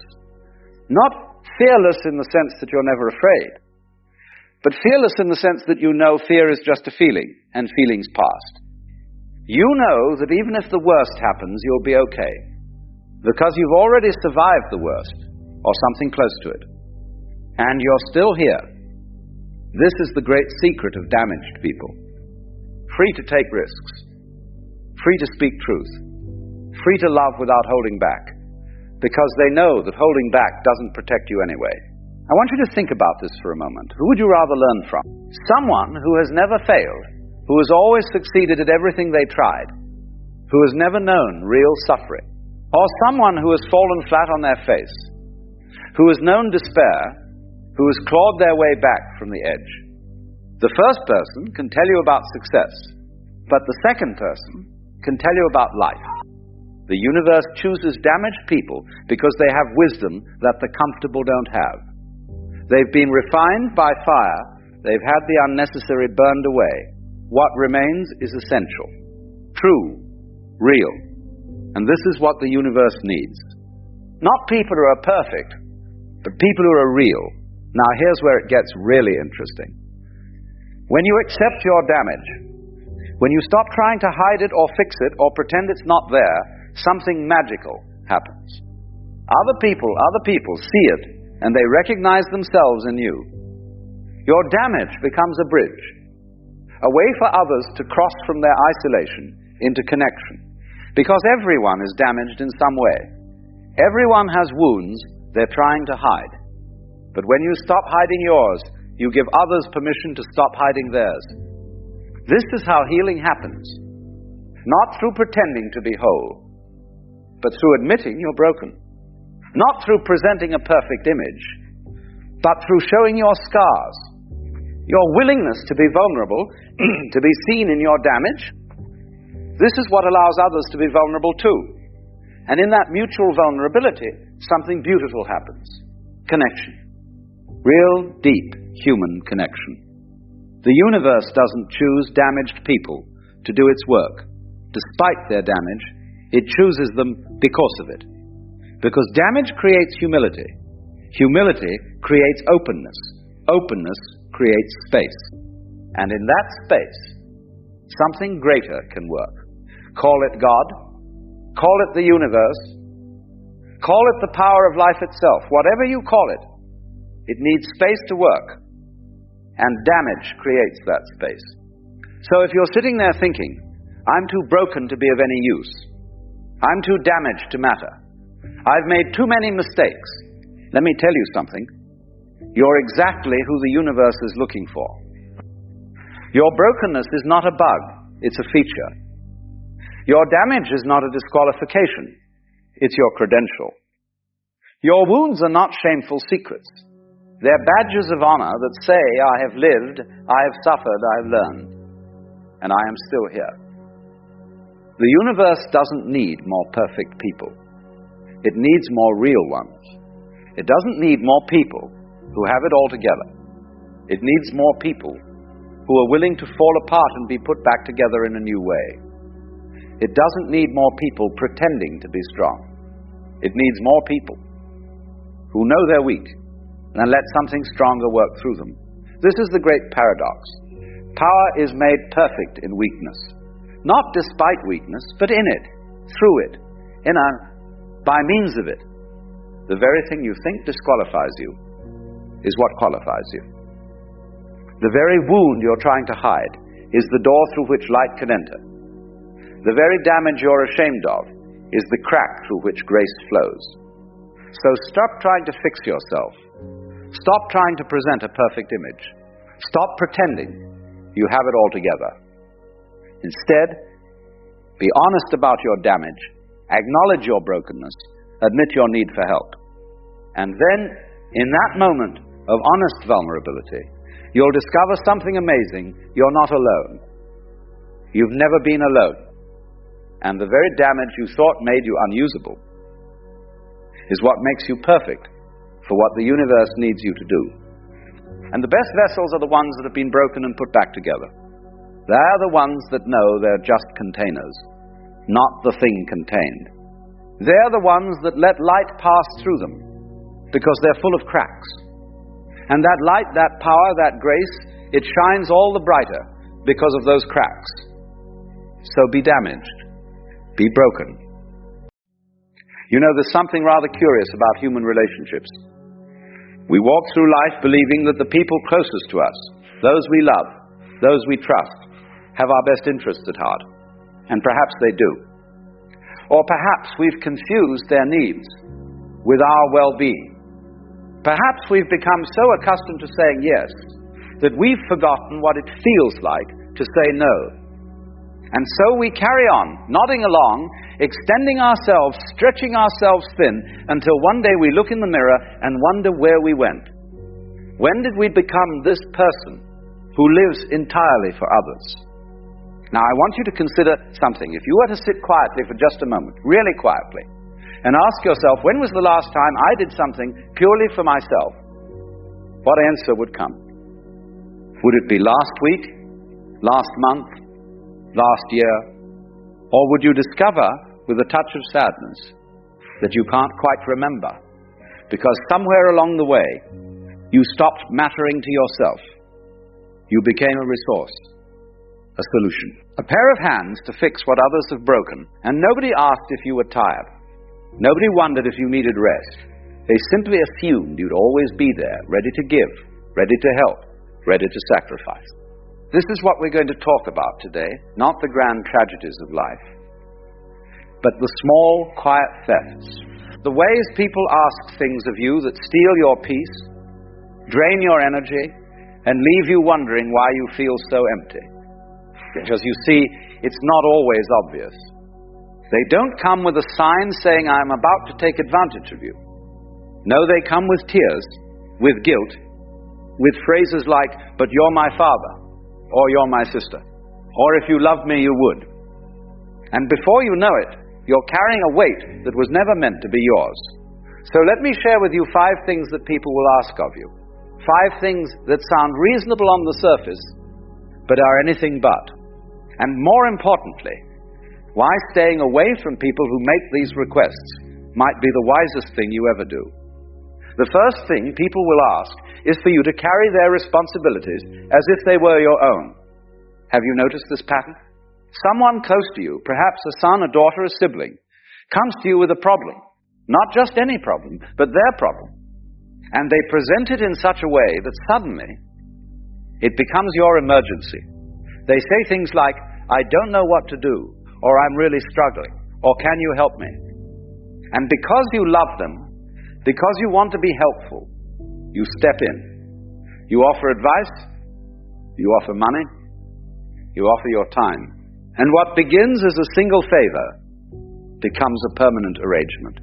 Before long, you're not just helping. You're doing it for them. You're making their phone calls. You're covering their bills. You're raising their children while they go off to live their lives. And when you dare to suggest that perhaps they should handle some of this themselves, you're met with shock, with hurt feelings, with accusations of being selfish or uncaring. How dare you withdraw your support? Don't you know they need you? Let me ask you something. When did their inability to manage their own life become your life sentence? Because that's what it is, isn't it? You sacrifice your rest, your comfort, your dreams, all so they can continue avoiding what they should have faced long ago, their own responsibilities. Think of it like this.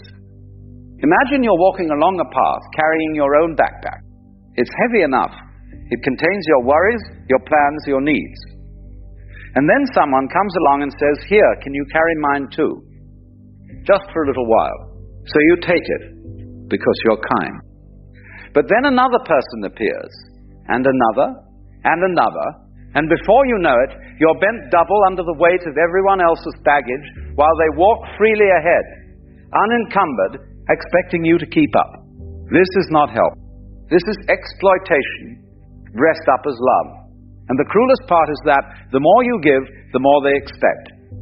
They don't see your struggle because they're too busy enjoying their freedom. And when you finally collapse from exhaustion, they won't be there to pick you up. They'll be puzzled, perhaps even annoyed, that you can no longer serve them. You are not a support system for adults who refuse to support themselves. You are not a safety net for people who keep jumping off cliffs expecting you to catch them. At some point, and that point is now, you have to ask yourself why you're doing this. Is it really love? Or is it fear? Fear of being seen as selfish? Fear of being disliked? Fear of setting a boundary and watching them walk away? But here's what they don't tell you. The people who walk away when you set boundaries are the same people who were never truly there for you in the first place. They were there for what you could provide. And the moment you stop providing, the relationship ends, which tells you everything you need to know about its true nature. So let me be very clear. If someone is asking you to carry what they should be carrying themselves, if they're turning their problems into your problems, if they're making you responsible for their happiness, their finances, their choices, you have every right to say no. Not maybe, not we'll see, no. because your life is not a rescue mission for people who won't save themselves. The second thing people will ask is to borrow money with no intention of returning it. Oh, this is a delicate one, isn't it? Because money and relationships, they mix like oil and water. Someone you care about approaches you, they're in trouble, they need money.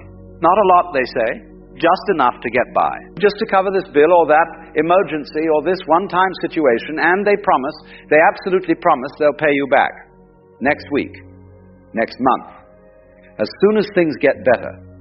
So you lend it because you want to help, because you believe their promise, because you think, well, if I were in their position, I'd hope someone would help me. And at first it feels good. You've solved their problem. You've been the hero. You've proved your love. But then something interesting happens. Or rather, something doesn't happen. The money doesn't come back. And when you gently mention it, they look hurt. They remind you of their struggles. They suggest that you're being insensitive bringing it up. Or they promise again, soon, very soon. And you believe them, because you want to believe them. Months pass, maybe years. And that money you lent has vanished into a black hole. But worse than losing the money is what you've lost in the relationship. Because now there's tension. There's resentment. Every time you see them, you think about what they owe you. And they know you're thinking about it. And instead of addressing it honestly, they avoid you. Or they act as if nothing happened. Or they ask to borrow more. Let me tell you what's really happening here. When someone borrows money with no real plan to return it, they're not borrowing, they're taking. And they're counting on your discomfort with conflict to let them get away with it. They know that bringing up money feels vulgar, feels cheap, feels like you're putting dollars above relationship. So they use your own values against you. Your generosity, your kindness, your reluctance to make things awkward. But think about this. If they truly valued the relationship, would they put it at risk by taking your money? If they truly respected you, would they make promises they have no intention of keeping? Of course not. What they're really saying is that their temporary comfort matters more than your financial security, that their wants outweigh your needs, that you exist as a bank they can withdraw from without ever making a deposit. And here's the painful truth. Lending money rarely solves the real problem, because if someone is in financial trouble, a loan from you is just a patch. It might cover this month's crisis, but it won't fix the behavior that created the crisis in the first place. Next month, there will be another emergency, another need, another request. And if you've already lent once, they'll see you as an easy target, a reliable source, someone who can't say no. Now, some of you might be thinking, but what if it's a real emergency? What if they genuinely need help? And I would say this. There's a difference between helping someone in crisis and enabling someone's pattern. A real emergency is rare. It's the medical bill that comes out of nowhere, the car breaking down when they need it for work, the unexpected loss of income through no fault of their own. And even then, even in genuine emergencies, a person of integrity will do everything in their power to repay you. They'll set up a plan. They'll make regular payments, even small ones. But if someone is coming to you regularly, if their life seems to be one emergency after another, if they always need just a little more to get by, then you're not dealing with bad luck. You're dealing with bad choices, and your money won't fix that. It will only postpone the inevitable moment when they have to face their own patterns and change them. So what do? You protect yourself. You recognize that lending money to people who won't return it is not generosity. It's foolishness. And you have worked too hard, sacrificed too much, to watch your savings disappear into someone else's bottomless need. Your financial security is not a negotiable item. Your peace of mind is not for sale, and anyone who asks you to risk either is not thinking about your well-being. They're thinking only of themselves. If someone truly needs help, there are other ways to provide it. You can offer advice. You can help them create a budget. You can point them toward resources. But handing over money, especially significant amounts, especially without a clear agreement about repayment, is asking for trouble. And at this stage of your life, trouble is the last thing you need. The third thing people will ask is for you to choose sides in conflicts that have nothing to do with you. This one is particularly insidious because it comes wrapped in loyalty. Someone you love is fighting with someone else you love. Maybe it's your children arguing with each other. Maybe it's a sibling feud. Maybe it's extended family drama. And suddenly, you're pulled in. They come to you, each side, each person, presenting their case, explaining why they're right and the other is wrong. And then comes the question, the trap. Whose side are you on? What a terrible position to be in. Because the moment you choose, you lose. If you side with one, you alienate the other. If you try to stay neutral, both sides accuse you of not caring. And if you attempt to mediate, to bring peace, you often end up blamed by everyone when the peace doesn't hold. Let me tell you what's happening here. These people are not really asking for your wisdom or your help. They're asking you to validate their position. They want you to confirm that they're the victim, that they're justified, that the other person is entirely at fault. And by pulling you in, they're trying to build an army, trying to gather supporters, trying to win not through being right, but through having more people on their side. But think about this carefully. What do you gain by getting involved, even if you successfully mediate and bring temporary peace? What have you really accomplished? Because people who are truly ready to resolve their conflicts will resolve them with or without you. And people who aren't ready will simply fight again, probably over something just as trivial, and once again expect you to referee. Meanwhile, what do you lose? Your peace, your neutrality, your ability to love both parties without reservation. Because once you've taken a side, once you've said this one is right and that one is wrong, you've created a division that may never fully heal. Every future interaction will be colored by that choice. Every holiday gathering will carry tension. Every phone call will require careful navigation. And for what? To solve a problem that isn't yours, to referee a fight between grown adults who should be capable of handling their own disagreements. That's not wisdom. That's volunteering for unnecessary suffering. There's an old saying, when two people are fighting, the third person who gets involved gets hit by both. And it's true. Because no matter how carefully you try to be fair, no matter how much you try to see both sides, at some point, each person will feel you didn't support them enough. Each will remember not what you did for them, but what you didn't do. And your reward for trying to help will be resentment from all directions. So what's the answer? Simple. Don't get involved. When someone comes to you with their grievances, you listen. You acknowledge their feelings. But you do not take sides. You do not become their champion.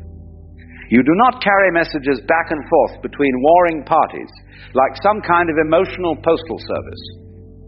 You say, with kindness but firmness, this is between you and them. I love you both. I'm not taking sides. Work it out yourselves. Will they like this answer? Probably not. They may push back. They may try to guilt you. They may suggest that if you really loved them, you'd support them, but hold your ground. Because what you're really doing is respecting everyone involved. You're respecting their ability to solve their own problems. You're respecting the relationship by not poisoning it with resentment. And most importantly, you're respecting yourself by refusing to be used as a weapon in someone else's war. Your job at this stage of life is not to fix every broken relationship in your family. Your job is to maintain your own peace. To love people without becoming entangled in their drama. to be available without being involved, and that requires boundaries. The clear, firm, loving boundaries that say, I care about you, but I won't be pulled into this. The fourth thing people will ask is for you to change who you are to make them comfortable. Now we're getting to something really interesting, because this request comes in many forms. Sometimes it's direct, sometimes it's subtle, but the message is always the same. You are too much, or not enough, or wrong, or outdated, or embarrassing. And they, in their infinite wisdom, know how you should be instead. Maybe it's your clothing. They say you dress too old-fashioned, or too young, or too bright, or too plain. Maybe it's your opinions. They want you to stop talking about certain things, stop holding certain views, stop being so set in your ways. Maybe it's your hobbies. They think what you enjoy is silly, or boring, or beneath you. Or maybe it's bigger than that. Maybe they want you to change your entire lifestyle, move somewhere else, live differently, be different. And here's what makes this particularly painful. These requests usually come from people who claim to love you. They're not strangers criticizing you from a distance. They're family, close friends, people whose opinions you value, and they frame their demands as concern. They say they're worried about you. They say they just want what's best. They say if you'd only change this one thing, everything would be better. But let me ask you something. Better for whom? Because when someone asks you to change something fundamental about yourself, they're not thinking about your happiness. They're thinking about theirs. They're uncomfortable with who you are. They're embarrassed by you. Or they have some image in their mind of who you should be, and you're not matching it. And rather than accepting you as you are, they want to reshape you into something more convenient for them. Think about what they're really asking. They're asking you to pretend, to put on a mask, to hide the parts of yourself that make you unique. They're asking you to trade your authenticity for their approval. And that's not a fair trade. That's not even close to a fair trade. Because who are you without your quirks, without your preferences, without the things that light you up and make you who you are? Here's what's fascinating. The people who ask you to change are often the ones who haven't done much changing themselves. They haven't examined their own lives. They haven't questioned their own assumptions. They simply follow the crowd, do what's expected, and then demand that you do the same. And when you resist, when you insist on being yourself, they become offended. But you've lived long enough to know something they apparently haven't learned. That the opinions of others are just that. Opinions. Not facts, not laws, not requirements. Just thoughts in someone else's head about how they think you should live your life. And you are under no obligation to live according to someone else's thoughts. Now, I'm not saying you should never grow or change. Growth is beautiful. Learning is necessary. But there's a vast difference between changing because you to become better and changing because someone else can't accept who you are. One comes from within, the other comes from fear. One expands you, the other diminishes you. So when someone suggests you need to be different, pause. Ask yourself, is this about genuine growth or is this about their discomfort? Is this suggestion actually helpful? Or is it asking me to shrink so they can feel bigger? And if the answer is the latter, if what they're really saying is, be less yourself so I can be more comfortable, then the answer is no. Not maybe. Not I'll think about it. No. Because here's the thing they don't understand. You've earned the right to be yourself. You've lived through enough years, enough experiences, enough trials to know who you are. You've paid your dues. You've learned your lessons. And if someone can't accept that, if your authenticity is too much for them to handle, that tells you everything you need to know about the relationship. It tells you they love an idea of you more than they love the actual you. And that's not real love. That's not real friendship. That's a transaction where you perform and they approve. and you're too old for performances. So wear what makes you happy. Listen to the music that speaks to your soul. Hold the opinions you've formed through decades of living. Be exactly who you are. And let those who can't accept it find somewhere else to direct their criticism. Because you didn't come this far to start hiding now. The fifth thing people will ask is for you to sacrifice your peace for their comfort. This is perhaps the most insidious request of all, because it doesn't usually come as a direct ask. Instead, it arrives as expectation, as assumption, as emotional manipulation dressed up as relationship. It looks like this. Someone in your life is unhappy. Maybe they're struggling with their choices. Maybe they're in a situation of their own making. Maybe they're just generally dissatisfied with life. And rather than dealing with their unhappiness themselves, they expect you to fix it, to absorb it, to make it your problem. They call at all hours, needing to talk. They show up unannounced, expecting comfort. They lean on you emotionally, financially, practically, until you're bent double under the weight. And if you try to create space, if you try to set limits, they respond with hurt. How can you be so cold? Don't you care? Don't you love me? What they're really saying is this: my emotional state is more important than yours. My needs matter more than your peace. You should sacrifice your serenity so I don't have to deal with my discomfort. And that's not a reasonable ask. That's emotional tyranny. Because let me be clear about something. You cannot carry someone else's emotional burdens without drowning in them. You cannot fix another person's unhappiness. You cannot love them enough, help them enough, sacrifice enough to make them whole. That work, that deep internal work of finding peace and contentment, that's their job, not yours. But many people, especially those who've spent their lives caring for others, fall into this trap. They think love means endless availability.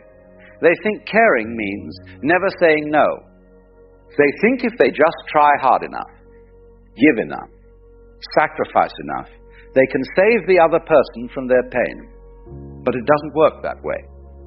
Because what you're really teaching them is that they don't have to take responsibility for their own emotional life. You become their crutch, their emotional support animal. And the more you provide, the more they lean, until you're both falling down. So here's what needs to happen. You need to protect your peace like it's the most precious thing you own. Because it is. Peace of mind, calm, the ability to wake up without dread, to move through your day without constant anxiety. That's not a luxury. That's life itself. And anyone who asks you to give it up for their sake is asking too much. This doesn't mean you stop caring. It doesn't mean you become cold or distant. It means you love people without losing yourself. You support them without drowning in their problems.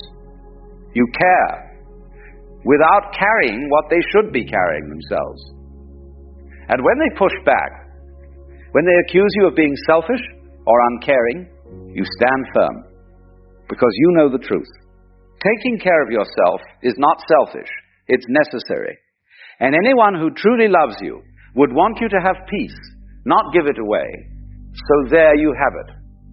5 things people will ask of you that you must refuse. To carry their responsibilities, to lend money you'll never see again, to choose sides in their conflicts, to change who you are, to sacrifice your peace for their comfort. And if you're wondering how to actually do this, how to say no when you've spent a lifetime saying yes, here's your answer. You do it with love, but you do it firmly. You don't explain endlessly. You don't justify. You don't negotiate. You simply state your boundary, and then you hold it. Because here's what nobody tells you. The people who respect you will accept your boundaries. They might not like them. They might be disappointed. But they'll respect them. And the people who don't respect your boundaries, well, they've just shown you who they really are. And that's valuable information. You've lived long enough to know that life is short. That time is precious. That peace once lost is hard to regain. So protect it, guard it, refuse to give it away for any reason to any person, no matter how much they claim to need it. Your life belongs to you, not to their expectations, not to their demands, not to their comfort, to you. And the most radical thing you can do it yourselves is simply live it on your own terms. It begins quietly, almost imperceptibly, like a soft drift of shadow at the edge of light.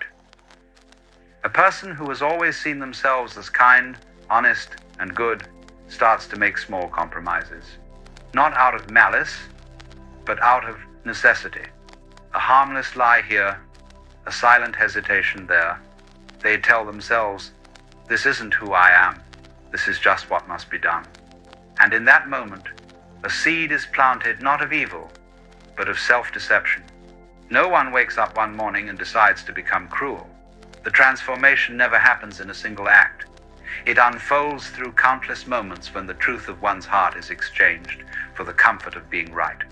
You see, the mind has a strange talent for justifying itself. It will twist, bend, and reshape reality until it can still look in the mirror and say, I am good. The descent begins the moment a person starts believing that goodness is something they can possess, rather than something they must continually rediscover. For when you claim to be good, you also create its opposite, someone else who must be bad. The moment you divide the world into us and them, the game has already begun. The darkness does not enter as hatred, but as certainty. The truth is, we become what we fear whenever we lose sight of our own shadow. Every human being carries within them both the saint and the serpent. But most people spend their lives denying this. They cling to the idea that only others could be cruel, only others could be unjust, only others could fall. And in that denial, the shadow grows stronger, unseen and unacknowledged, until one day it acts on its own. History, time and again, has shown this.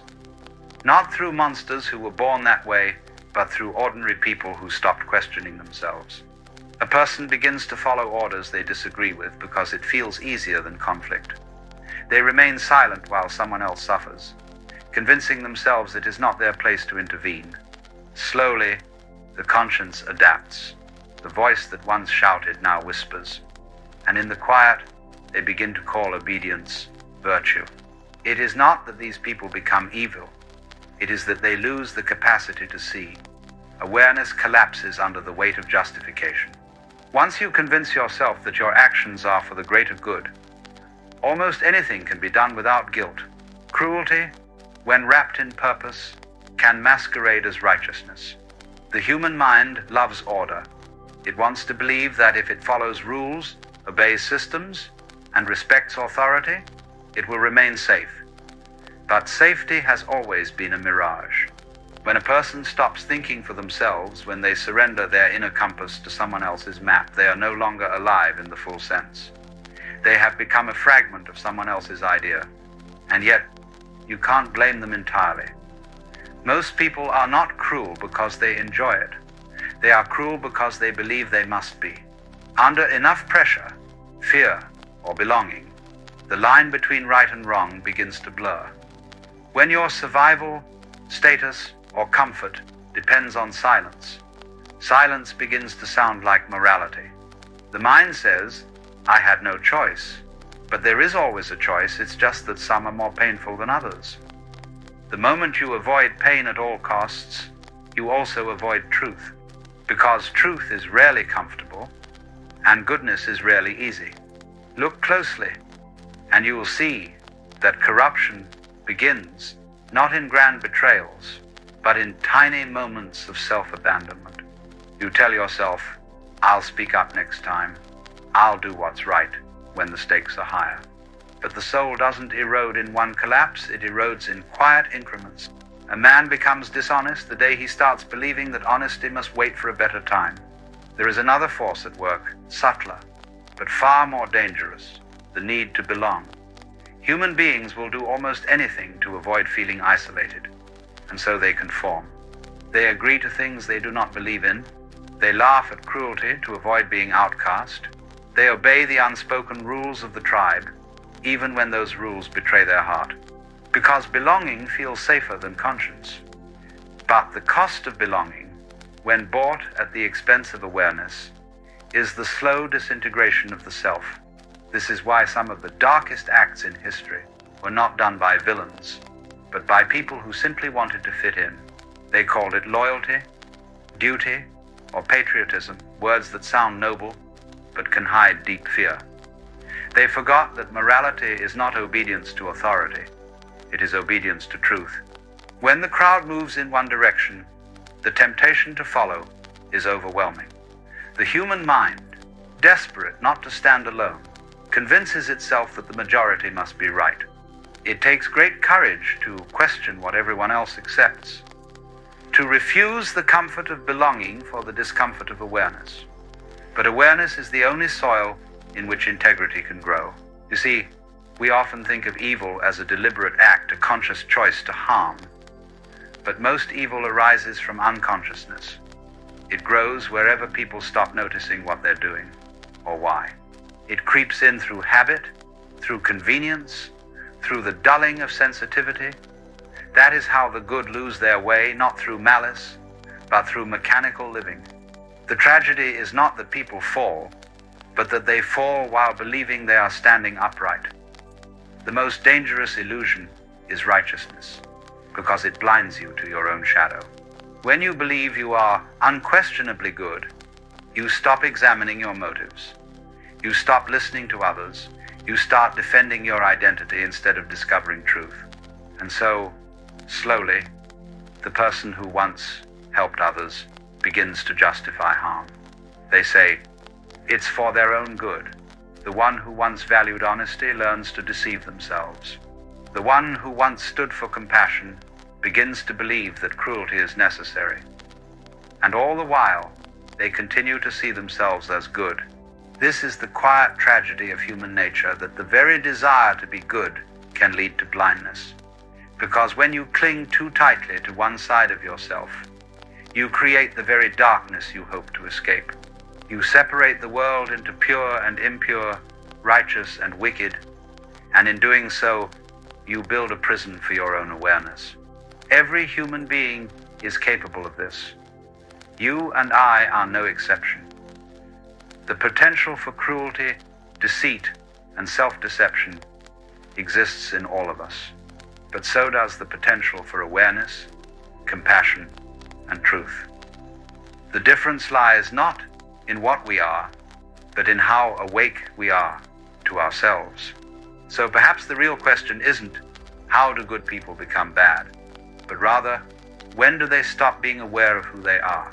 Because when awareness fades, anything becomes possible, and not always for the better. If you look deeply enough, you will see that the struggle between good and evil is not a battle between people, but a conflict within consciousness itself. Every person is born with both the impulse to create and the impulse to destroy.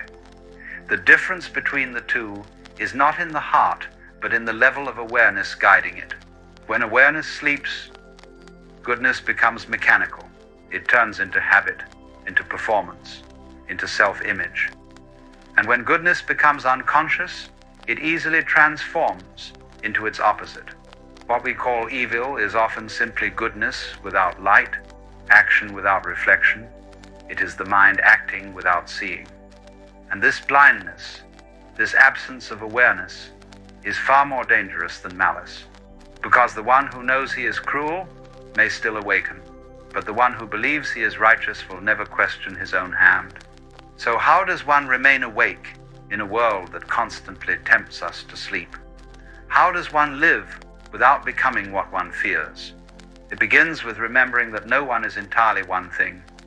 You cannot divide yourself into pure and impure, as though light and shadow were separate entities. They are two faces of the same being. To deny the shadow is to give it power. To look at it clearly, to admit, I too am capable of harm, is to take its power away. This is the first safeguard awareness of your own potential for darkness. When you know that you can be cruel, you also know when cruelty begins to rise within you. You can see it before it acts, before it speaks, before it finds justification. You cannot transform what you refuse to acknowledge. Most people, however, do not want to see this part of themselves. They spend their lives polishing the mask of goodness while the shadow grows behind it. They mistake reputation for integrity, image for substance. But integrity has nothing to do with how you appear to others. It is how honestly you see yourself. The second safeguard is the courage to question your justifications. The mind will always find a reason to excuse its behavior. They deserved it. I had no choice. It's for the greater good. These are the whispers of self-deception. Each time you hear them, pause. Ask, am I protecting truth or protecting my image of myself? Because truth does not need protection. Only ego does. If you notice carefully, you will find that self-deception thrives in haste. When you rush, when you act under pressure, when you obey without reflection, you create the perfect conditions for blindness. That is why all awareness begins in stillness. When you stop reacting long enough to see clearly, life reveals its patterns. You begin to notice the subtle moment when kindness turns to pity, when conviction turns to arrogance, when belonging turns to obedience. You begin to sense how easily the good heart can harden when it feels threatened. Awareness does not prevent darkness from appearing, but it prevents you from confusing it with light. There is also another force, perhaps the most powerful of all, that protects the heart from corruption: empathy. Not the sentimental kind that we offer only to those we like, but the deeper empathy that recognizes itself in others. When you can feel another person's fear, confusion, or pain, you remember that they are not so different from you. It becomes difficult to harm what you can see yourself in. This is why systems that seek to control people always begin by reducing empathy. They divide, label, and dehumanize.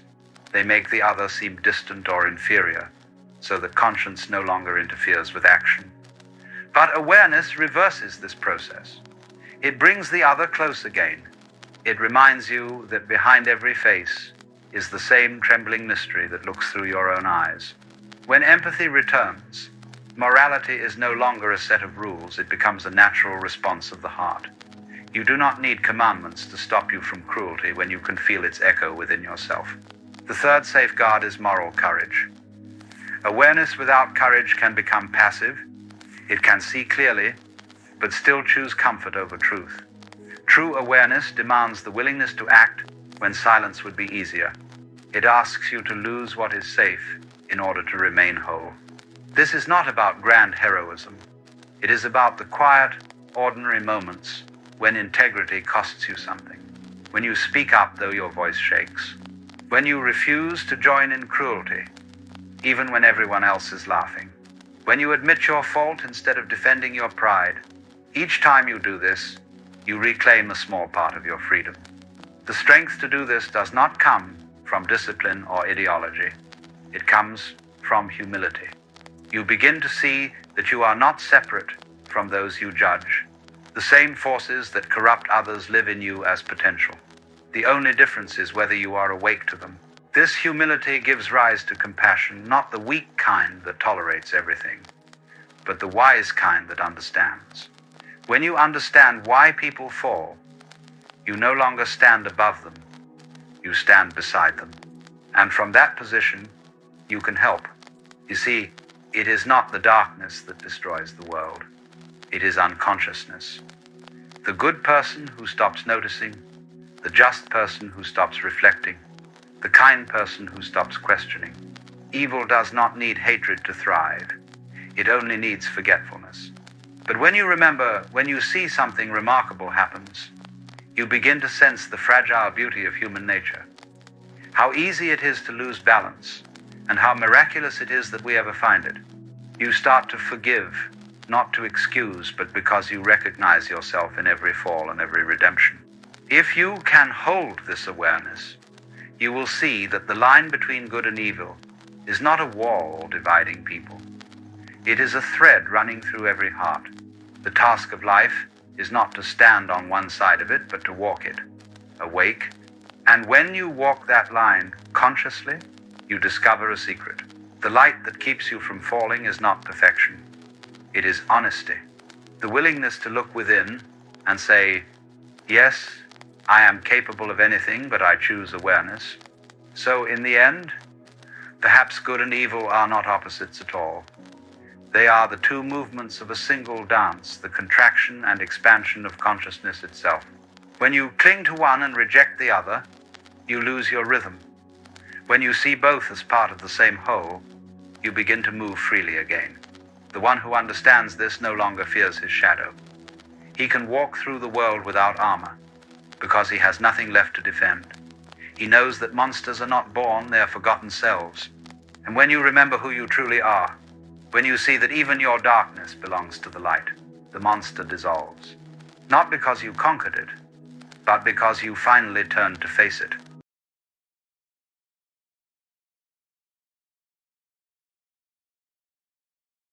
You know, one of the most peculiar and yet most inevitable experiences on the path of awakening is the discovery that you are changing in ways that others around you are not. And this creates a very strange predicament. It's rather like what happens when a caterpillar begins to transform into a butterfly while still surrounded by caterpillars who are quite content to remain caterpillars. Now, I want to talk about this because it's something that almost everyone who begins to wake up will encounter. And it can be one of the most isolating, confusing, and yes, dangerous experiences you'll face. Not dangerous in the sense that you'll come to physical harm necessarily, though that has happened throughout history, but dangerous in the sense that you may lose everything that once gave you a sense of belonging, identity, and security. Let me begin by saying that growth is not comfortable. It never has been, and it never will be. When a lobster outgrows its shell, it must shed that shell and expose itself, soft and vulnerable, until a new shell forms. During that time, it is in grave danger. Every predator in the ocean would love to make a meal of a soft-shelled lobster. But if the lobster refuses to shed its shell, if it clings to the safety of what it knows, it cannot grow. It will remain stunted, confined, unable to realize its full potential. Human beings are much the same way. We outgrow our shells, our beliefs, our relationships, our ways of understanding the world. And when we do, we become vulnerable. We lose the protection of the crowd, the comfort of conformity, the security of being like everyone else. And this vulnerability, this exposure, is what I mean by danger. Now, what does it mean to outgrow those around you? It doesn't mean that you've become superior, or that you're better than they are. This is a trap that many people fall into, and it's a sign that they haven't really grown at all. They've simply traded one form of ego inflation for another.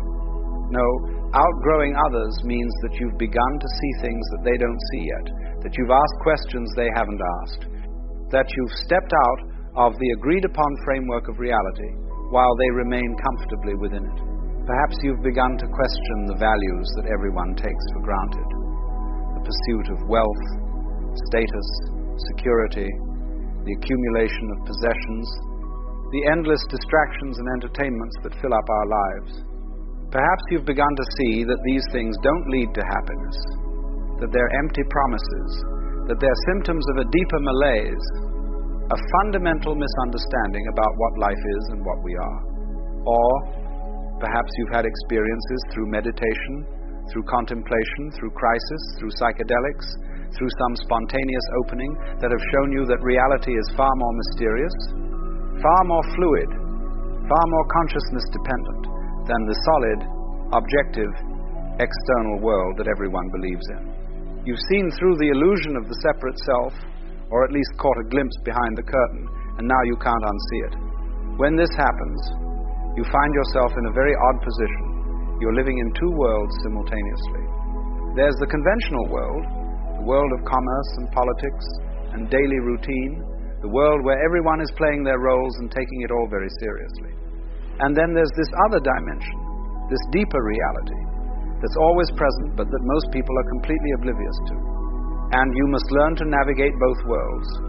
You must learn to speak two languages, the language of the marketplace and the language of the mystic. You must learn to be in the world but not of it, as the old saying goes. And this is extraordinarily difficult because the two worlds have different rules, different values, different ways of making sense of experience.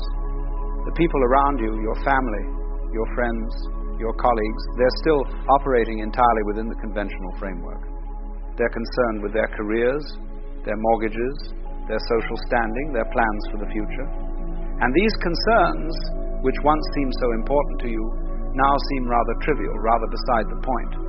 Not because you've become callous or indifferent, but because you've seen that there are deeper questions, more fundamental issues at stake. But you can't simply tell them this.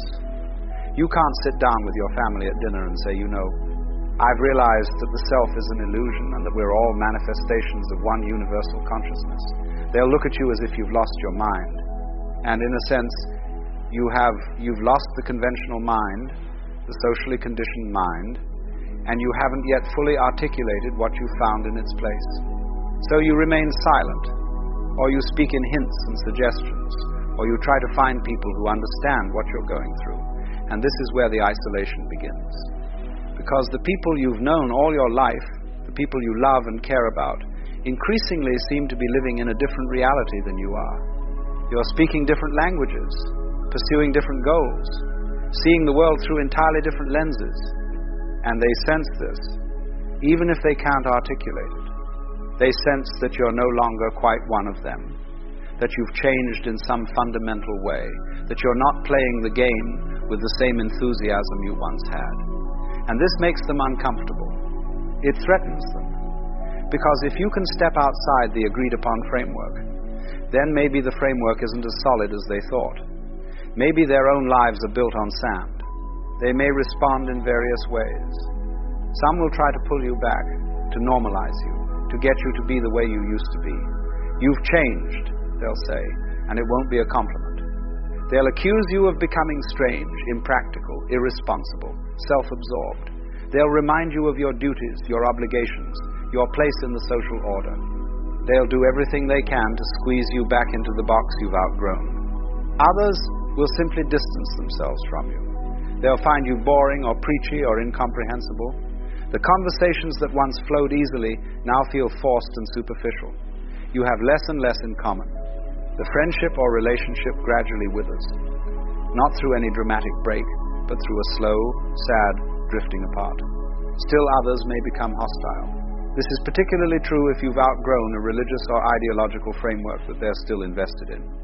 If you were raised in a particular faith and you've moved beyond it, if you've questioned the dogmas and found them wanting, your very existence becomes a threat to those who still believe. You're a heretic, an apostate, a lost soul who must be saved or shunned. This is the danger I'm speaking of. Not that you'll be physically harmed necessarily, though that can happen, but that you'll lose your community, your tribe, your sense of belonging to something larger than yourself. Human beings are social creatures. We need connection. We need to feel that we're part of a group, that we're understood and accepted. And when you outgrow those around you, you risk losing all of that. Now, you might say, well, why not just keep quiet about it? Why not simply maintain the facade, play along, keep your insights to yourself? And many people do exactly this. They live double lives. They maintain the conventional appearance while privately knowing that it's all a game, all a performance. And there's a certain wisdom in this approach. As I said earlier, you don't shake someone awake from a pleasant dream unless the house is on fire. But there are problems with this strategy as well. First, it's exhausting. Living a double life, constantly monitoring what you say, editing your thoughts, pretending to care about things that no longer matter to you, this takes a tremendous toll. You become alienated from yourself, split, fragmented. The very integration and wholeness you've been seeking through your spiritual growth becomes impossible because you're constantly betraying your own truth. Second, it's inauthentic. And authenticity, being true to what you've discovered, is essential to the spiritual path.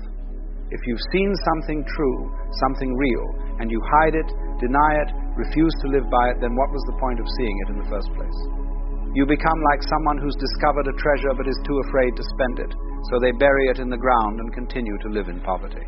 Third, and perhaps most importantly, your very presence, even if you say nothing, communicates something. People pick up on energy, on vibration, on the unspoken.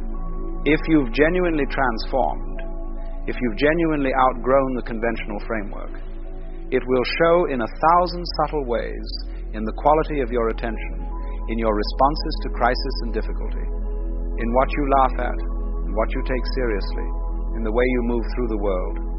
So you're faced with a dilemma. You can't go back, you can't unsee what you've seen, unknow what you've known. But you can't fully go forward either, at least not without consequences, without losses, without a period of profound loneliness and disorientation. This is what the mystics have always called the dark night of the soul. It's the passage between the old life and the new, the death of the caterpillar before the emergence of the butterfly. And it's dark precisely because you've left behind the familiar landmarks, the comfortable certainties, but you haven't yet arrived at the new dispensation. You're in between, in limbo, in the wilderness. During this time, you may feel utterly alone. You may wonder if you've made a terrible mistake, if you've thrown away everything valuable for some nebulous spiritual fantasy. You may long for the days when life was simpler, when you fit in, when you didn't question everything, when you could just go along with the program like everyone else. But here's what you must understand. This loneliness, this sense of isolation, is not a sign that you've gone wrong. It's a sign that you're going right.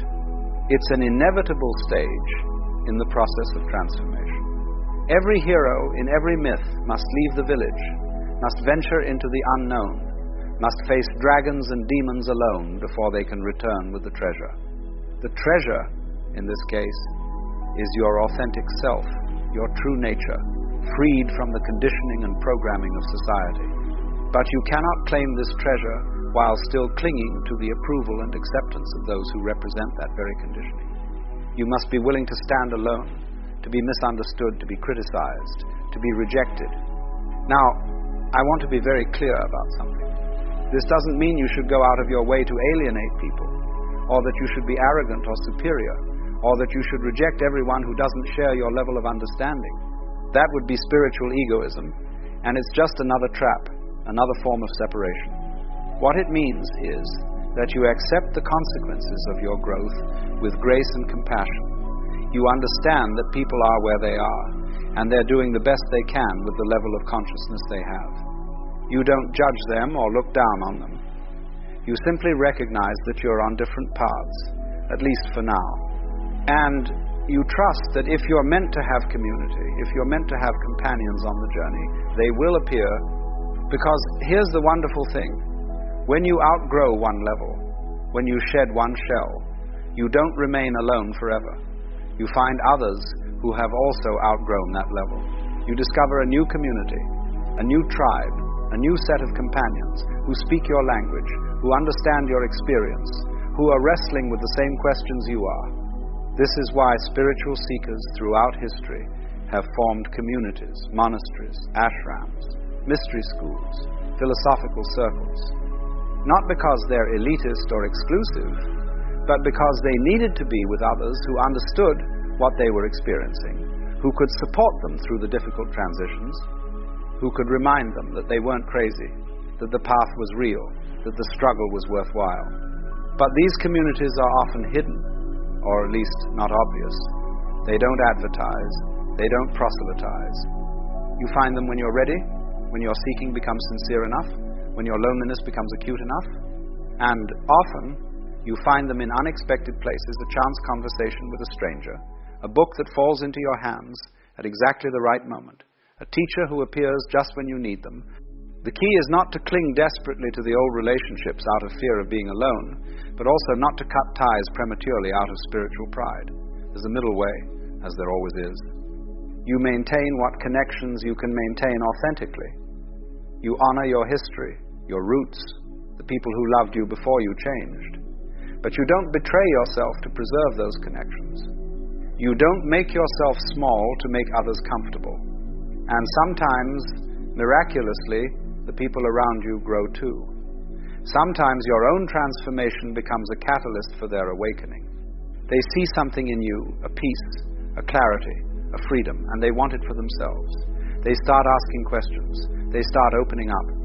And then the relationship transforms along with you, deepens, becomes more real, more honest, more alive. But you can't force this. You can't make people grow. All you can do is be yourself, be authentic, be the embodiment of what you've discovered, and trust that those who are ready will recognize it. The rest will fall away, and you must let them go with love and gratitude for what they've given you, for the role they played in your journey, even if that role has now ended. The danger of outgrowing everyone around you is real. You may lose friends, family members, communities that once defined you.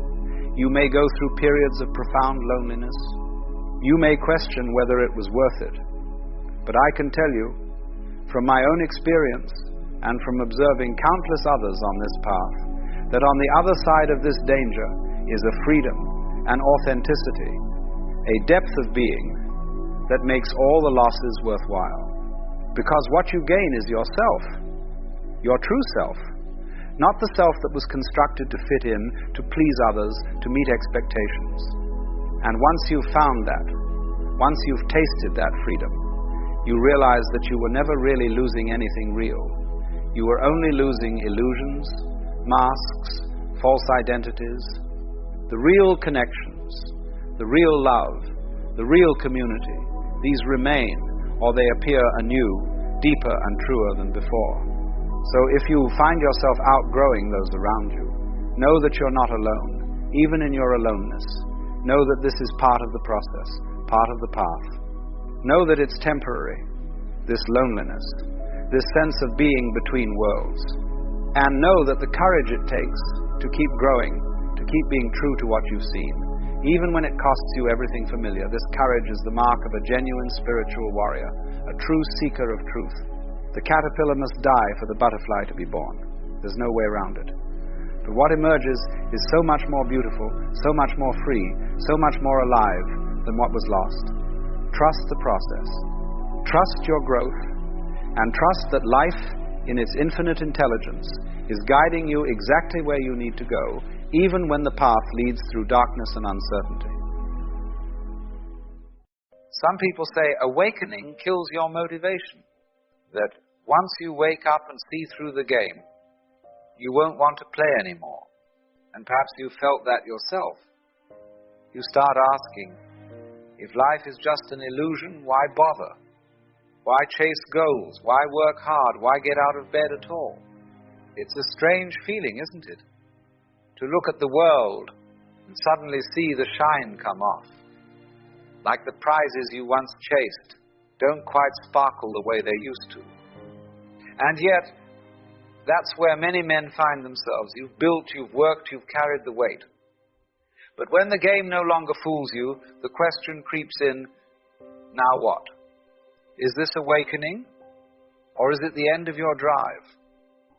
But that's rather like a child who discovers that hide and seek isn't serious business, and then declares, well then, I shan't play anymore. You see, the whole charm of a game is that it isn't serious. If it were, it would be work. And the beauty of life is very much the same. When you awaken, you don't stop living. You simply stop clutching at life. You realize it's a dance, a play, a marvelous hide and seek between what you think you are and what you truly are.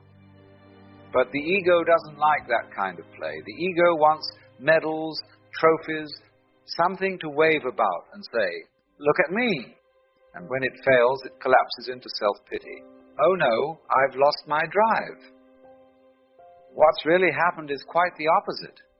You've been set free from the dreary business of proving yourself, and in that freedom, the ordinary shines, walking barefoot across the floor, watching a leaf tumble through the air, each one a small miracle, if only you pause long enough to notice. Because, let's be honest, what most of us call motivation is usually nothing of the sort. It isn't energy. It's anxiety. in a clever disguise. A little whisper inside that says, "Go on now. Achieve something, prove something, carve your initials into the universe before you vanish." So off you go, collecting medals, chasing money, buying a slightly faster car than your neighbor. Not because the doing is delightful, but because the thought of being nothing frightens you out of your skin. Curious, isn't it? You spend half your life exhausted, not for the thing itself, but to shine up this image of me. And then awakening happens. The curtain parts, the lights come up, and suddenly the actor notices the crown on his head is only paper. The whole performance, a comedy dressed as tragedy. Imagine a bird outside your window. It doesn't sing to impress you or to pass an audition. It doesn't say, "Listen, I've composed a new tune, I do hope you approve." It sings because singing is what a bird does. And when you awaken, life begins to move through you in just that way. Not to prove, not to compete, but simply to express itself, like a tree putting out blossoms, or a river tumbling over stone. And here is the delicious secret. Awakening is not the end of passion, it is the end of pretense. You find yourself falling in love not with trophies or achievements, but with existence itself. The laughter of your child, the sound of rain on the roof, even the ache in your bones. All of it is music you had rushed past before. And a strange realization dawns. The very troubles you once cursed are part of the rhythm. Pain and joy, loss and gain. They shape one another as valleys shape the mountains. Without shadow, light is flat. Without ache, love is shallow. This is why you are here. Not to escape the dream, but to taste it. For what kind of game would it be if you could win at once? Without risk? Without surprise? The whole delight of being human is that it isn't easy. So awakening doesn't lift you out of the world. It drops you right into the thick of it. Heart open, laughing at the cosmic joke, grateful for every note in the symphony. And you see, the point was never to arrive anywhere. The point is that it's happening at all. So instead of being whipped along by fear or dragged about by ambition, a new kind of energy begins to move you. Not the restless push of must do, must win, but the effortless pull of delight. It's the difference between rowing a boat upstream until your arms ache and suddenly noticing the current is carrying you all along. Now don't mistake this for laziness. Play is not lazy. Children at play have more energy than any businessman chasing a deadline. A musician absorbed in his instrument. A craftsman shaping wood with care. A gardener lost in the rhythm of planting. All of them are moved by this other kind of fire. Not the fire of fear, but of joy. Life begins to act through you, as naturally as a tree putting out blossoms in spring. And you find you are no longer the manager, the pusher, the taskmaster. You are the expression. The river doesn't need motivation to flow. The sun doesn't get up in the morning saying, "I'd better shine or else." And when you're awake, you discover you are not separate from that river, not apart from that sun. You are the same unfolding energy. And so your doing becomes like dancing. The steps are there, the rhythm is there, but it isn't forced. It's play. It's music. It's effortless. That is the energy of awakening. Not driven by the whip of should, but moved by the joy of being. And here's the marvelous joke of it all. When you stop grasping at meaning, life hands it to you everywhere. The ego thinks, if I can't be the hero, the conqueror, then what's left? But awakening flips the whole thing on its head. You begin to see that life was never asking you to conquer it, it was inviting you to join it. You discover a kind of freedom that was hiding in plain sight. The freedom to laugh at yourself, to stumble without shame, to play the game knowing full well it's a game. And from there, everything ordinary becomes radiant. Washing the dishes, walking the dog, talking nonsense with your friends. None of it is wasted, because none of it needs to be anything other than what it is. The meaning you were chasing all those years wasn't somewhere else. It was in the very act of living, unpolished, unpretentious, and already complete. Awakening doesn't take away your passion.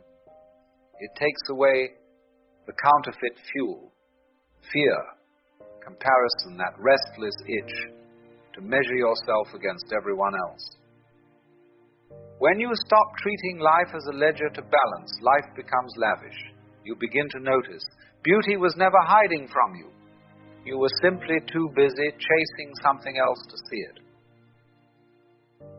You see, the beauty of awakening isn't in having life all figured out. It's in discovering that life, just as it is, has always been unspeakably beautiful. Awakening is beautiful because it hands you back your own life. Before, you were living under a spell, pulled along by comparisons, fears, and the endless race to be enough. Awakening cracks that spell, and suddenly you can breathe. You discover that you were never missing anything, that nothing out there had the power to complete you, because what you were seeking was already in you all along. That recognition is not just relief, it's freedom. It's beautiful because it restores wonder. A child doesn't need a reason to chase fireflies.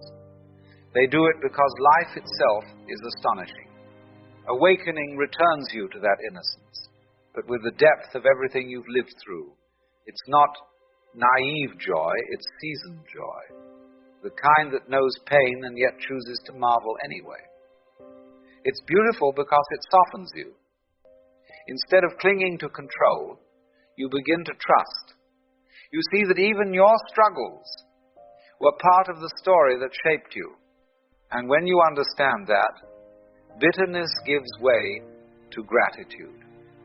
What once felt like punishment reveals itself as preparation. What once looked like chaos begins to show its pattern. And above all, awakening reconnects you with the sacredness of existence itself. To be awake is to realize that life was never a problem to solve, but a mystery to behold. Every breath, every touch, every fleeting moment is a gift you don't own but are allowed to experience. Awakening doesn't make you abandon life, it makes you fall in love with it. Not because it's perfect, but because it's here, and you are here to witness it. That recognition is the gift. And the great joke is this: you don't need a reason to love it. You don't need to win at it. Being awake is simply falling in love with life over and over again for no reason at all. Like watching a bird cross the sky and suddenly feeling a gratitude so deep you can't explain it. Gratitude that the bird exists and that you exist to see it. So, awakening doesn't take you out of the world, it drops you right into the middle of it. Laughing, weeping, playing, knowing the whole time that the point was never to arrive anywhere. The point is that it's happening at all. So remember this, you are not here to prove you're alive. You are here to be alive. And once you see that, even the ordinary becomes extraordinary. To live awake is to let life hold you, instead of you holding life. It's to bow, not in resignation, but in reverence. Reverence for the sheer impossibility that you are here, that this world exists, that you get to taste it at all. And when you live that way, gratitude ceases to be something you practice. It becomes the air you breathe. You feel grateful for the good, and also grateful for the mistakes, for every wrong turn that opened a new road. Grateful even for the ones who hurt you. because without them you might never have learned to bend, to soften, to grow. You feel grateful for the arguments that taught you patience, for the failures that stripped away your pride, for the disappointments that pushed you deeper into yourself. And in the end, you feel grateful for everything, for the sky and the sea, for bread on the table and laughter in the street, grateful for traffic jams, for rain-soaked shoes, for the sheer fact that anything at all is possible, because awakening shows you this marvelous truth. Nothing is wasted. Not the joy, not the sorrow, not even the foolishness. It all belongs, and it is all part of the miracle that you are here to live it. You see, there is something very curious happening right now.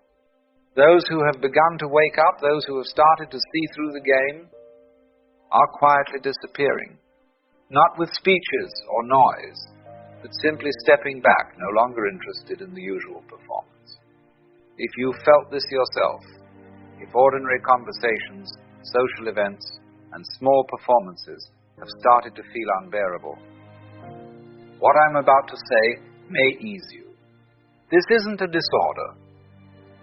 It isn't antisocial behavior. It's what naturally happens when a person wakes up.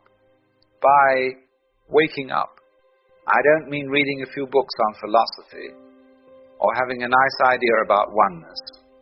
I mean that moment when you suddenly notice that most of what people are doing is sleepwalking. They move around as if on automatic, playing roles they didn't choose, repeating lines they didn't write. And when you're asleep yourself, this doesn't seem strange at all. You blend in, you talk about nothing and think it matters. You care about other people's opinions and believe they're important. You chase things with no real substance and call it success. But when the veil drops, everything shifts. It's like walking out of a dark cinema into daylight. You can try to go back and enjoy the film, but you can't anymore because you know it's just a projection. You've seen the screen for what it is. That's what's happening to people who are waking up now. They find they can't keep participating in the collective dream, not because they think they're better than anyone else, but because their system simply can't accept what it once believed. Society runs on an agreement, a shared decision to pretend the characters we play are who we are, to pretend that the opinions we've absorbed are personal truths, to pretend that all this rushing and seriousness is actually leading somewhere important. The whole play only works if everyone stays in character. But when someone wakes up, they stop playing. They forget the script. They look directly at the stage itself. And this makes others uncomfortable, because the awakened can see beneath the surface. They see the fear behind the confidence, the emptiness behind the busyness. The fact that most arguments aren't about what people think they're about at all. And so they step away, not out of rejection, but because they can no longer pretend the game is real. When someone shouts their outrage into the public square, the awakened person doesn't see an enemy. They see unconscious material looking for somewhere to land. When society splits itself into us and them, the awakened person understands that both sides are simply projections colliding with each other. And once you've seen that, you can't unsee it. You can't go back to pretending it's serious business. You can't take sides with the same heat and certainty as before, because you know it's all just a way of avoiding the mirror. So what does one do in that position? You withdraw. Not because you've stopped caring, not because you hate people, but because staying in the game demands that you deny what you've come to understand. Every conversation asks you to act as if you haven't seen what you've seen. Every social situation expects you to wear an older version of yourself, a mask that no longer fits. And after enough time, something in you refuses. It simply says, stop. Stop pretending. Stop shrinking yourself just to keep up the act. Go where you can actually breathe. And let's be clear, this is not about avoiding life. It's not spiritual bypassing. It's not running away from the world because it's too hard. It's something much simpler and far more honest. It's the recognition that staying in unconscious environments slowly harms consciousness itself. It's like putting a living plant in a dark room. It might survive for a while, but eventually it withers. Being surrounded by people who are asleep isn't just uncomfortable, it's draining. You spend an enormous amount of energy holding your center while everything around you pulls you off balance. You filter out projections. Resist getting swept into emotional currents. And keep your awareness clear while others drift in fog. And no one sees the work you're doing because it's invisible. But it's real, and it costs you energy. Eventually, you realize you're spending all your strength just trying to stay awake in places that keep pulling you back to sleep. And that's when the choice appears. You choose consciousness over belonging, truth over approval, your own clarity over the comfort of being accepted by those who can't yet see what you see. That's when the disappearing begins. The first thing to go is the noise. Social media, for example, becomes unbearable because you can feel its nature. It's a machine built to keep people unconscious. Scrolling, judging, comparing, getting outraged, getting distracted. If you're awake, it's like standing in a river of sewage. So, you stop. You log out, you delete the apps, you stop feeding the machine. And without anyone noticing, hours of your life quietly return to you. Then you start leaving social circles, not with resentment, not with grand announcements. You simply stop showing up. Because you begin to see that most social spaces are stages. People are performing their lives, performing success, performing confidence, performing happiness, performing their opinions, and you can no longer play that part. Your real self has emerged, and it has no interest in putting on a mask. Then you leave certain relationships, not because you suddenly stopped caring about people, but because many of those bonds were built on a version of you that no longer exists. The sleeping version. Once you've woken up, you find there's no shared language anymore. You're no longer living in the same world. They're still speaking from inside the dream, and you're no longer in it. Then comes the career. That's often the hardest part. Because society has tied identity to work so tightly that leaving a job can feel like leaving yourself. But when you awaken, something changes. You can't play along with a system you can see through. You can't pretend to care about things that don't matter to you anymore. You can't sell your energy to roles that require you to stay unconscious. So, you leave. Sometimes suddenly, sometimes slowly, but you do leave. Because to stay would mean to slowly suffocate the very awareness you fought to bring into being. Now, here's the part most people misunderstand. They think disappearing from the noise means you'll end up isolated, lonely, depressed. But for someone who's awake, the opposite happens. In solitude, the loneliness ends. Because loneliness isn't about being without people, it's about being unseen among them. Aloneness is different. Aloneness is clarity. It's the space where you no longer have to twist yourself into a shape that fits. When the awakened person withdraws, they discover something most never realize. They were never truly with other people in the first place. Physical proximity is not connection. Real connection happens only when consciousness meets consciousness. And when you're awake in a room full of sleeping people, there's no one to meet. But in solitude, away from the noise and the endless performing, you finally meet yourself. Not the version you rehearsed for others, not the mask that was trained to fit into the world, but the living, breathing awareness behind all of that. And that isn't lonely, that is coming home. In that quiet space, you can finally hear your own thoughts without the static of 1,000 other voices. You can feel your own emotions without carrying everyone else's. You can discover what you actually want, what you actually believe, who you actually are. This is what I call the hermit phase. And it's not optional. It's essential. You cannot transform while clinging to every old connection and expectation. A caterpillar does not become a butterfly in the middle of a crowd. It withdraws, it cocoons, it goes silent for a while. And in the same way, awakening requires a period of retreat, not as escape, but as integration. This is when all the unconscious material you've carried for years finally has space to surface, to be seen and to be released. They are healing the damage that came from years of pretending to be someone they were not. They are gathering the strength to stand on their own ground, even when the rest of the world is still asleep. And this is no small task. It is much harder than staying unconscious. Because when you are awake, you lose the luxury of blame. You can no longer project your pain onto others. You can no longer hide from yourself in busyness, noise, or drama. Everything you've buried comes to the surface, and you must face it. No one can do that for you.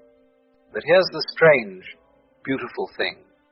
Once you've walked through that darkness, once you've integrated what you've avoided, made peace with your shadow, and found what's real inside yourself, you stop depending on the world for your sense of reality. You stop needing approval. You stop begging for belonging. You no longer need the crowd to tell you who you are. You have something better. You found yourself. And from that place, if you choose to return to society, you return differently.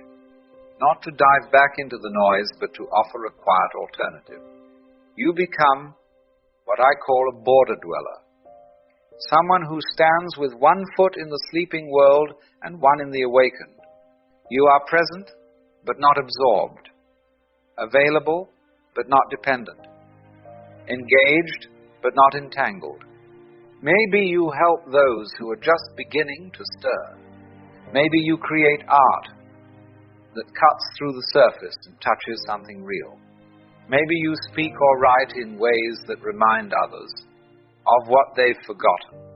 Or maybe you simply live your life so honestly that your very presence becomes a quiet question in the minds of others. Is there another way to be? But you never go back to the old game. You can't. Once you've tasted awareness, you can't return to sleep. Once you've felt your authentic self, you can't go back to performing a part. Once you've seen through the illusion, pretending becomes impossible. Now, some will say, isn't this selfish? Shouldn't we stay and try to wake everyone else up? Shouldn't we fight to fix the system from the inside? But here's the plain truth.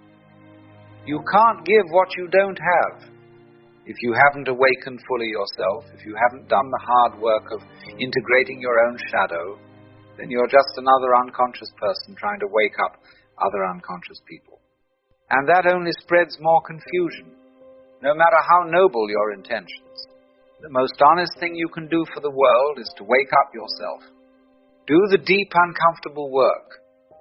Become genuinely conscious. And only then, from that steady ground, can you offer something real to those who are ready. And understand this. Most people aren't ready. Most don't want to wake up. They want the familiar dream, the roles, the comfort of the play. And that's their right. Your role is not to drag anyone out of their sleep. Your role is to wake up and to quietly make yourself available to those who are beginning to stir. That's why the awakened disappear. Not out of bitterness or disdain, but because they need space to breathe. To live without having to constantly shrink themselves to make others comfortable. They find each other in quiet corners, in small circles, away from the stage. They build small pockets of sanity in a world still lost in its performance. And this isn't abandonment, it's responsibility. The world doesn't need more people reinforcing the dream. It needs people who've walked through it, woken up, and found something real. It needs living examples of authenticity. So if you feel the pull to disappear, if the noise, the games, and the performances no longer hold your attention, if you can no longer find yourself in the crowd, then listen to that pull. That is not weakness. That is your soul asking for space to grow. Do not resist it. Do not feel guilty. Do not force yourself to stay where you no longer belong. Withdraw. Rest. Be alone without apology. This is not permanent. You will return, but when you do, you won't be the same. You will return whole, clear, real. Someone who can offer consciousness instead of more performance. Use that solitude wisely. Do the work. Face your own darkness. Find what's real inside you.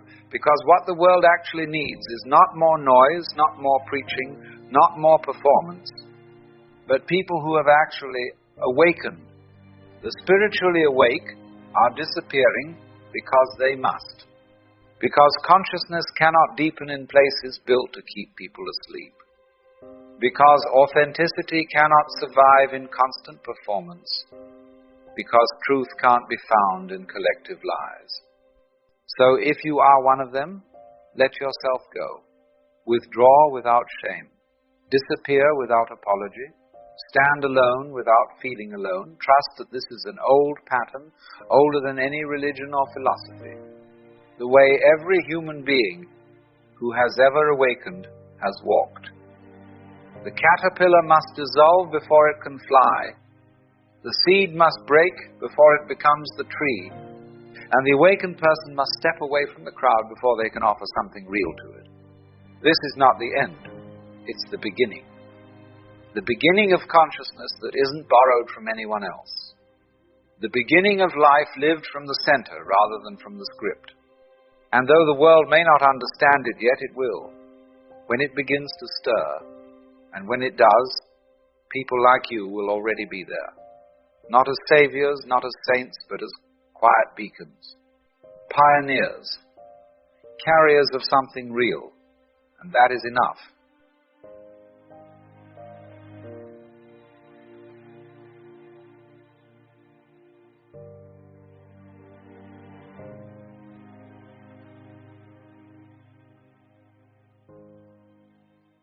You threw yourself into these games with complete conviction.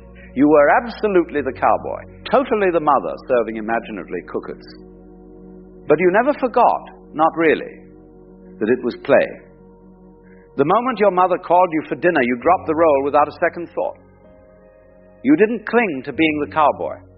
You didn't suffer an identity crisis when the game ended. But somewhere along the way, we forgot how to play. We became what I call method actors in the theater of life. We got so absorbed in our roles that we forgot we were acting. We started believing that we really are the banker, the housewife, the success, the failure.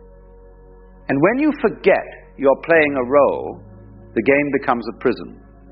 Now, when I say life is a game, I don't mean it's trivial or meaningless. Games can be incredibly important. He plays with intensity, with passion, with everything he's got. But he maintains what we might call a light touch. The first rule of this cosmic game is perhaps the most startling. You are not who you think you are. The person you call by your name, with your particular history, your specific worries and dreams, that's just your character in the game. It's a mask, a role you're playing so convincingly that you fooled even yourself. But who is the real you? That's where it gets interesting. The real you is the player, not the character. You are the awareness that can observe thoughts, feelings, sensations. You are the space in which all experiences arise and dissolve. You are, if you will, the stage on which the entire drama unfolds.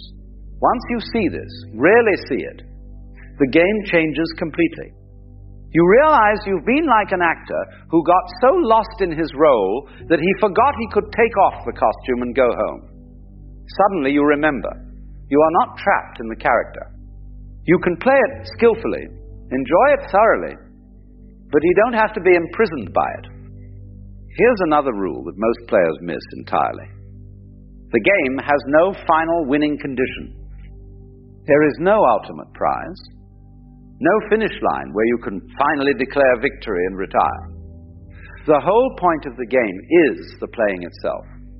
We've been taught to think of life as a journey, with a destination. But it's much more like music or dancing. You don't dance to get to a particular spot on the floor. You don't listen to a symphony to get to the final note. The meaning is in the movement, in the flowing, in the playing. But we've turned life into a race. We rush through childhood to get to adulthood. We hurry through school to get to our careers. We work frantically to reach retirement. And then we sit in our rocking chairs, wondering where it all went. We were so busy trying to get somewhere else that we missed the only place we ever actually were, which is here, now, in this moment. The game is always happening now. Not tomorrow when you'll be happier, not yesterday when things were better, but right now. This is the only time the game is actually being played. Yet most of us are like people at a concert who spend the entire performance reading the program notes, trying to figure out what's coming next instead of listening to the music that's playing right now. Another fascinating aspect of this game is that it's completely rigged in your favor. How's that? Well, no matter what happens to you, no matter what role you find yourself playing, you can't actually lose, because you are not just your character. You are the entire game itself. Think of it this way. In a dream, you might be chased by a monster, and it feels terrifying. But when you wake up, you realize you were both the one being chased and the monster doing the chasing. You were the entire dream. In the same way, you are not just one player in the cosmic game. You are the game playing itself. This might sound like mystical nonsense, but consider this. Every person who irritates you, every situation that challenges you, they're all part of your experience. They exist in your awareness. In a very real sense, the entire universe as you know it is happening inside your consciousness. You are not a small separate being struggling in a hostile world. You are the world, looking at itself through the eyes of what you call you. Once you get this joke, and it is a cosmic joke of the highest order, your whole approach to living changes. You stop taking everything so personally. When someone criticizes you, instead of getting defensive, you might think, here's the universe playing the role of the critic. How interesting. What can I learn from this performance? When you're facing a difficult situation, instead of asking, why is this happening to me? You might ask, why am I happening to this? Because if you are the entire game, then you are not the victim of circumstances. You are circumstances, appearing to yourself as challenges to make the game interesting. Now let me address something important. This doesn't mean you become passive or indifferent. Far from it. When you know you're playing a game, you can play it with tremendous skill and enthusiasm. You can care deeply about your moves while not being devastated, if they don't work out perfectly. You can love fully while not being destroyed, if that love isn't returned. You can work passionately while not being crushed, if your efforts don't immediately succeed. The secret is what I call playing with a light touch. It's like being a great jazz musician. You know the basic structure of the song, but you're always ready to improvise. You respond to what the other musicians are doing. You don't try to force the music into some predetermined pattern. You flow with it, play with it, dance with it. Most people approach life like they're playing classical music with a very strict conductor. Every note must be exactly as written. There's no room for spontaneity, no space for creativity. But life is much more like jazz. The basic rhythm is there, but within that rhythm, Infinite possibilities exist for improvisation and play. Here's one of the most liberating rules of the game. You don't have to be consistent.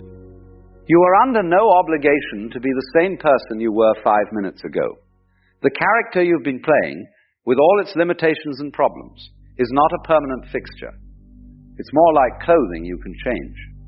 We spend so much energy defending our self-image, protecting our reputation, maintaining our personality.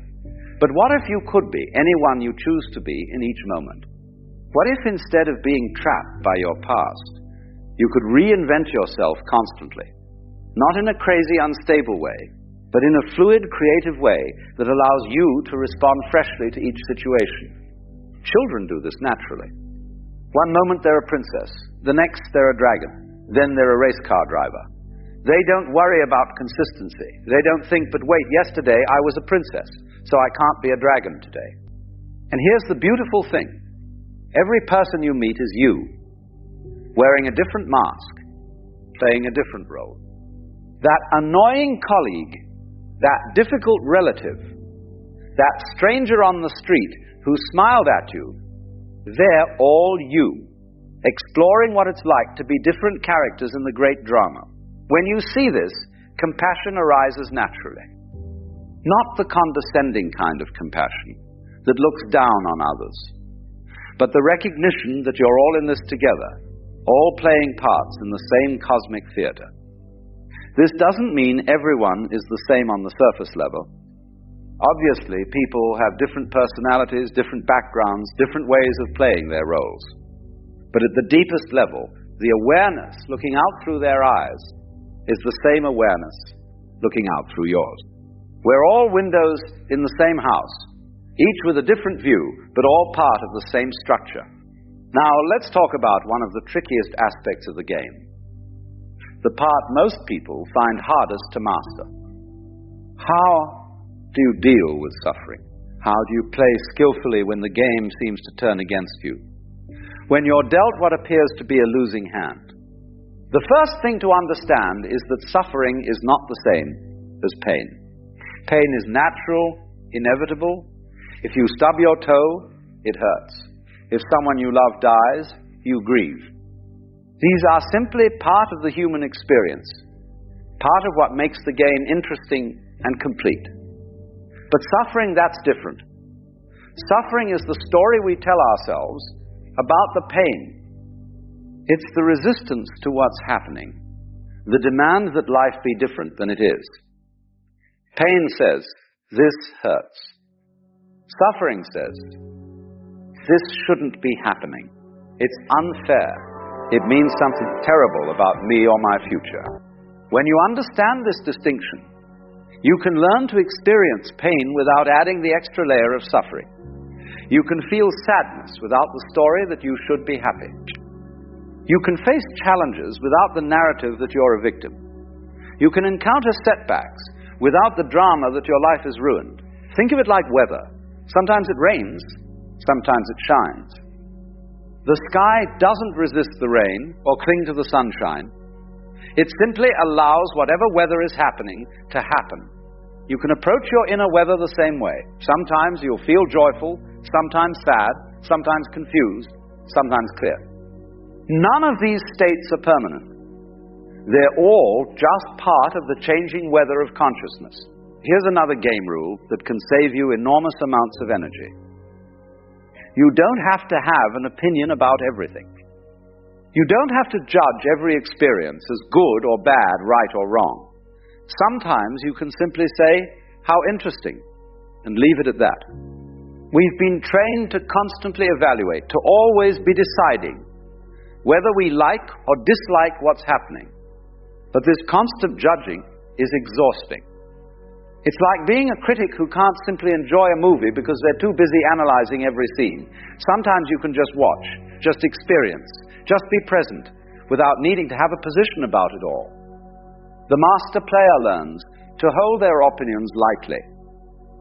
They might have preferences, but they don't cling to them. They can enjoy their favorite food without being upset when it's not available.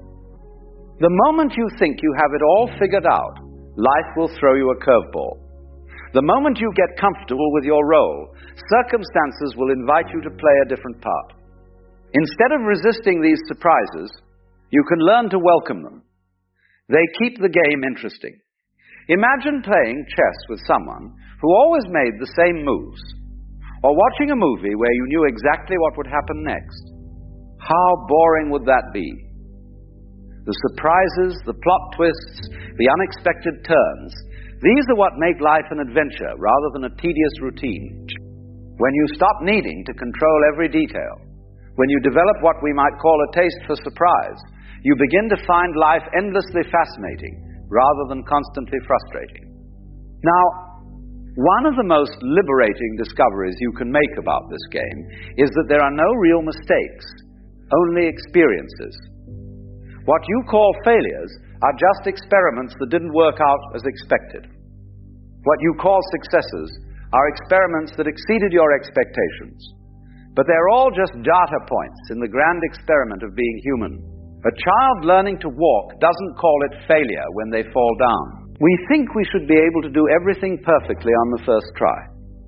We think mistakes are signs of inadequacy rather than natural parts of the learning process. We turn every stumble into evidence that we're somehow deficient. What if you could approach your whole life with the same attitude that child has toward learning to walk? What if every mistake was just information? Every failure, just feedback? How much lighter would you feel if you weren't carrying around all that self-judgment about your imperfect performance? Here's something else about this game that might surprise you. The best players are often the ones who appear to be playing the least. They move through life with a kind of effortless ease, not because they don't care, but because they've learned to work with the natural flow rather than against it. It's like the difference between swimming upstream and floating downstream. Both require skill, but one is exhausting while the other is energizing. When you understand the currents of life, when you learn to read the patterns of existence, you can accomplish much more with much less effort. This doesn't mean being lazy or passive. It means being intelligent about when to act and when to wait, when to push and when to yield. It means developing what the Chinese call Wu Wei, which is often translated as non-action, but really means action that is perfectly appropriate to the situation, like water flowing around rocks in a stream. Water doesn't try to fight the rock. It simply flows around it, and in doing so, it gradually wears the rock away. This is the power of the gentle approach, the light touch. The skillful player who understands that force is rarely the answer to life's challenges. Another crucial aspect of mastering this game is learning to play multiple roles simultaneously, without getting confused about which is which. Abunabhausen, an unmical battle. You hear of a point of masteral, and from Bukabel of the Psalms as Tilaza. Each role has its own requirements, its own costume, its own way of being. The skillful player can move fluidly between these roles without losing their center. They can be tough in business negotiations and tender with their children. They can be a student in one context and a teacher in another. They don't get stuck in any single identity. Most people make the mistake of trying to be the same person in every situation. They think authenticity means never changing, never adapting. But real authenticity is being appropriate to each moment, each relationship, each context. It's like being a skilled actor who can play many parts convincingly, because they understand the deeper truth that connects all roles. Now let me tell you about one of the most profound discoveries you can make about this game. The rules are not fixed. They can change, and often do, based on how you choose to play. This is where the game becomes truly magical. Most games have rigid rules that everyone must follow. But the game of life is more like a collaborative improvisation, where the rules evolve as you play. Your choices, your attitudes, your ways of being actually influence how the game unfolds for you. If you approach life with fear and suspicion, you tend to encounter situations that confirm your fears. If you approach it with curiosity and openness, you tend to find opportunities and adventures. If you play the role of the victim, you'll find plenty of people willing to play the villain. If you play the role of the hero, you'll discover your own capacity for courage and creativity. This isn't just positive thinking or wishful fantasy. It's recognition that consciousness is not passive. It's not just observing reality. It's participating in its creation. Your awareness, your attention, your choices are all active ingredients in the unfolding of your experience. Here's one of the most beautiful aspects of the game. Everyone gets to win, but not in the way we usually think of winning. The usual idea of winning involves someone else losing. But in this cosmic game, your victory doesn't require anyone else's defeat. In fact, the more skillfully you play, the more you help everyone else play skillfully too. When you're truly happy, you don't make others miserable. You inspire them to find their own happiness. When you're genuinely peaceful, you don't create conflict. You help others discover their own peace. When you're authentically yourself, you don't diminish others. You encourage them to be authentically themselves. This is why the masters, the really skillful players, often seem to be playing an entirely different game from everyone else. They're not competing, they're not trying to prove anything. They're not keeping score, they're simply playing for the pure joy of playing, and somehow everyone around them starts playing better too. Let me share one final rule, perhaps the most important one. The game never actually ends. What you call death is just changing costumes, changing roles, changing the scenery. The player, the real you, the awareness that has been watching this whole performance that continues, when you truly understand this, it changes everything. You stop being so desperate to cling to your current role. You stop being so terrified of change. You realize that you are not just playing in the game. You are the game, playing itself, exploring infinite possibilities through countless characters and stories. And so here we are, at the end of our little exploration together, though of course there is no real end, just as there was no real beginning. There is only this eternal now, this endless game, this magnificent play of consciousness discovering itself through every possible form and experience. The next time you find yourself taking life too seriously, remember what I've told you today. You are not a struggling individual trying to survive in a hostile universe. You are the universe itself, playing at being an individual, exploring what it's like to apparently struggle, apparently succeed, apparently fail, apparently win. It's all play. It's all dancing. It's all music. And you are both the composer who only have sung the dance around the diram. Play skillfully, play joyfully, play with that light touch that comes from knowing it's all one magnificent cosmic game. And remember, in this game, everyone gets to be the winner. Because everyone is you, and you are everyone, and we're all just the one consciousness, playing at being many. The game never ends. It only changes form. And what a delightful game it is. You see, there are no accidents in this universe. The fact that you've stumbled upon these words, that somehow this moment has drawn your attention here, is not random at all. It's an orchestration, an unfolding of something you've been quietly calling forth, even if you weren't entirely aware of it. Life, after all, has a rather mysterious way of answering your deepest desires long before you've learned how to properly ask for them.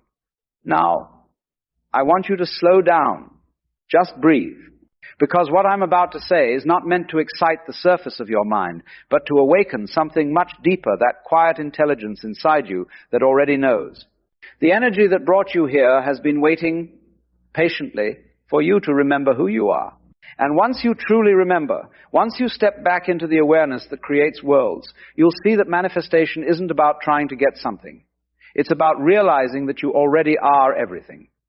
But let's begin from where most of us start, the sense of lack. You want something, don't you? Maybe it's love. Maybe it's abundance. Maybe it's freedom from worry, from debt, from loneliness, from the endless striving that never seems to end. And so, you search. You read books, watch videos, practice affirmations, Visualize, pray, meditate, and yet sometimes it still feels distant. Like the universe is taking its sweet time. But here's the great paradox. The universe doesn't delay. It responds instantly to your state of being. The reason it appears slow is because we are the ones resisting the natural flow. We are so accustomed to living as seekers, running towards something we believe we don't have, that we forget the most vital truth of creation. You cannot manifest what you want. You can only manifest what you are. This is the first secret. It is not your thoughts that manifest. It is your state. The moment you begin to feel the fullness of what you seek, even before it arrives, you create the energetic condition for it to appear. This is not a belief. It's a law, a universal rhythm that is as certain as gravity. You see, manifestation doesn't begin with effort. It begins with alignment. The trouble is, most people are taught to chase after what they desire as if they were separate from it. They say, when I finally get this job, this person, this house, I'll feel happy, secure, and free. But in that very thought lies the seed of resistance. Because when you postpone your state of joy, you declare energetically that you don't have it now. And that's the vibration the universe mirrors back to you. The trick, if you can call it that, is to reverse the process. You don't manifest because you receive because you've already manifested it within. Now, let's take a moment to imagine something. Imagine you are standing at the shore of the ocean. The water moves toward you, then pulls away. In a never-ending dance. You don't command the tide, you align with it. You observe it. You let it carry you if you wish to swim. That's how creation works. You don't demand the ocean to bring you a wave. You merge with its rhythm, and it naturally delivers you exactly where you need to be. In the same way, manifestation happens not through control, but through synchronization. When your thoughts, emotions, and awareness move in harmony, when you are at peace, you begin to flow with the current of reality instead of thrashing against it. So, if you found this, it means your energy is already shifting. Something in you is waking up a recognition that life doesn't happen to you. It happens through you. Let's explore this more deeply. You've been conditioned since childhood to think of yourself as a person in the world, a body, a mind, a personality with goals, habits, and a name. But the truth is far grander. You are not in the universe is in you. You are the awareness within which all experience arises. Every sound, every thought, every sensation, even this very moment of listening, is happening inside your consciousness. You are the space in which reality dances. And once you truly know this, not intellectually, but experientially, your ability to manifest becomes effortless. Because how can the infinite consciousness that creates worlds ever lack something? When you feel separate from life, you fall into the illusion of wanting. But when you realize that you and life are one continuous movement, desire transforms into expression. You no longer chase after things. You allow them to unfold as natural extensions of who you are. Think of a flower. It doesn't strain to bloom. It simply responds to the sun, to the soil, to the rhythm of the seasons. Its becoming is inevitable. And so is yours. If you've been struggling to manifest something, it's not because you're doing it wrong. It's because you're still trying. The universe does not respond to trying. It responds to being. There is a subtle difference between wanting something and being the vibration of it. Wanting implies distance. Being implies union. And the moment you enter that union, the instant you feel deeply and vividly that your desire is already real, you collapse the distance between you and it. This is the physics of consciousness. Every thought emits a frequency. Every emotion amplifies it. And every belief shapes the way that frequency interacts with the field of infinite possibilities.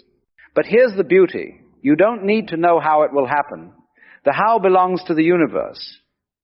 Your job is to feel it now, as if it were already done. So pause just for a moment and close your eyes if you wish. Imagine the very thing you desire most. See it, sense it, breathe it in, and now let go of it completely. Yes, let it go. Because clinging to the image keeps you bound to its absence. Letting go doesn't mean giving up. It means trusting that the intelligence that made galaxies can certainly handle your dream. When you release it into the field, when you surrender, you open the space for it to come rushing toward you. And often, it arrives in ways you never could have planned. But you must be open. You must stop measuring time. The universe doesn't work on human clocks. It operates in divine timing, a timing that only becomes visible when you step out of impatience and into presence. Presence is the fertile soil of manifestation. When you are present, truly here, the mind quiets, the noise of doubt softens, the heart expands, and from that silence, creation moves swiftly. You see, you are not manifesting through force. You are manifesting through coherence. The more aligned your inner world is, the more your thoughts and emotions move in harmony, the faster reality bends to reflect it. This is why sometimes things take so long. Not because the universe is withholding, but because we are broadcasting mixed signals. One day we say, I am abundant, and the next we feel scarcity. One moment we affirm, I am loved, and the next we doubt our worth. The field responds faithfully to whatever energy you hold most consistently. So when you found this message in the endless ocean of content, it wasn't chance. It was resonance. Something in your frequency matched these words, and that's the universe's way of saying, you're ready. Ready to stop waiting. Ready to stop doubting. Ready to stop asking when, and start living as if it's already here. Because manifestation happens at the speed of belief. The moment your inner world matches the vibration of what you want, the external world has no choice but to rearrange itself. That's not philosophy, it's physics. But remember, belief isn't forced. It's not something you shout at the universe with affirmations you don't truly feel. Belief arises naturally when you quiet the noise of resistance. When you stop trying to believe and instead remember that you are the dreamer. You see, this entire universe is a kind of magnificent dream, an infinite play of consciousness, pretending to be many forms. And within this dream, you have the extraordinary ability to shape your experience, but only when you stop identifying as the dream character and awaken as the dreamer. That's what this message is really about. It's not just about getting things, though. That will happen too. It's about awakening to the effortless power of who you truly are. So, if you found this video, consider it your invitation to remember, to pause your striving and simply be, to look around at your life not as a series of random events, but as a mirror reflecting your innermost state of consciousness. Every delay, every disappointment, every unanswered prayer was never punishment.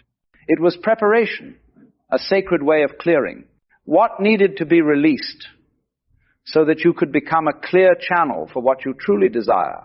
You see, manifestation isn't about forcing your will upon the world. It's about tuning your inner instrument so that you can play in harmony with existence. When your frequency matches that of love, peace, and gratitude, the universe cannot help but respond in kind. So don't ignore this moment. Don't dismiss this as coincidence. You are hearing this because you've reached the point where your old identity, the one rooted in fear, doubt, and effort, is dissolving. A new version of you is emerging. One that doesn't chase, but attracts. One that doesn't pray from desperation, but from knowing. One that doesn't seek signs because you are the sign. The sign that you are ready. And the universe has been waiting for this alignment, this very moment, to bring your desires to life faster than ever before. So relax. Stop trying so hard. What you want is already in motion. All you must do is allow it. You know, we often think that manifestation is about doing something as if we could manipulate the universe by sheer effort. But manifestation isn't an act of doing, it's an art of allowing. It's the ability to become still enough so that what already exists in potential can flow into form. When you want something deeply, there is a natural tendency to tense up, to focus, to plan, to push. Yet all of that effort subtly declares, I don't have it yet. And the universe, being an obedient mirror, reflects that statement perfectly. You continue to experience the vibration of not having. But consider this, when you drop the tension, when you exhale and trust the rhythm of life, everything you've been asking for begins to gravitate toward you, as if drawn by invisible threads. It's like floating on your back in a river. The current knows where to take you, but you must stop thrashing first. You see, when you found this message, something in your soul was already whispering, let go.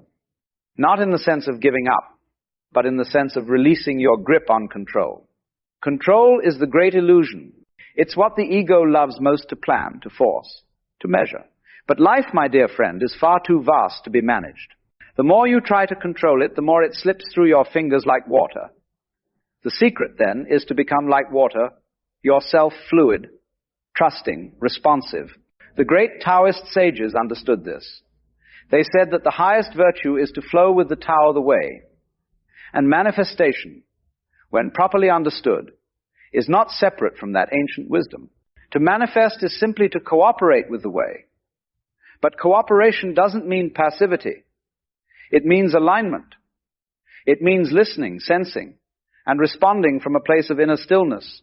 You cannot hear the subtle guidance of the universe when your mind is noisy.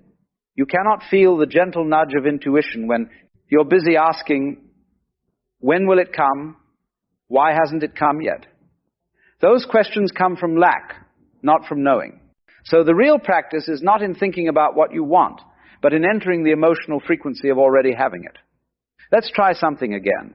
Bring to mind your desire, the one that feels closest to your heart. Maybe it's love, maybe it's abundance, maybe it's healing. Now, rather than seeing it as something out there, imagine it as a feeling within you. What does it feel like to have it? What emotions would fill your being if it were already done?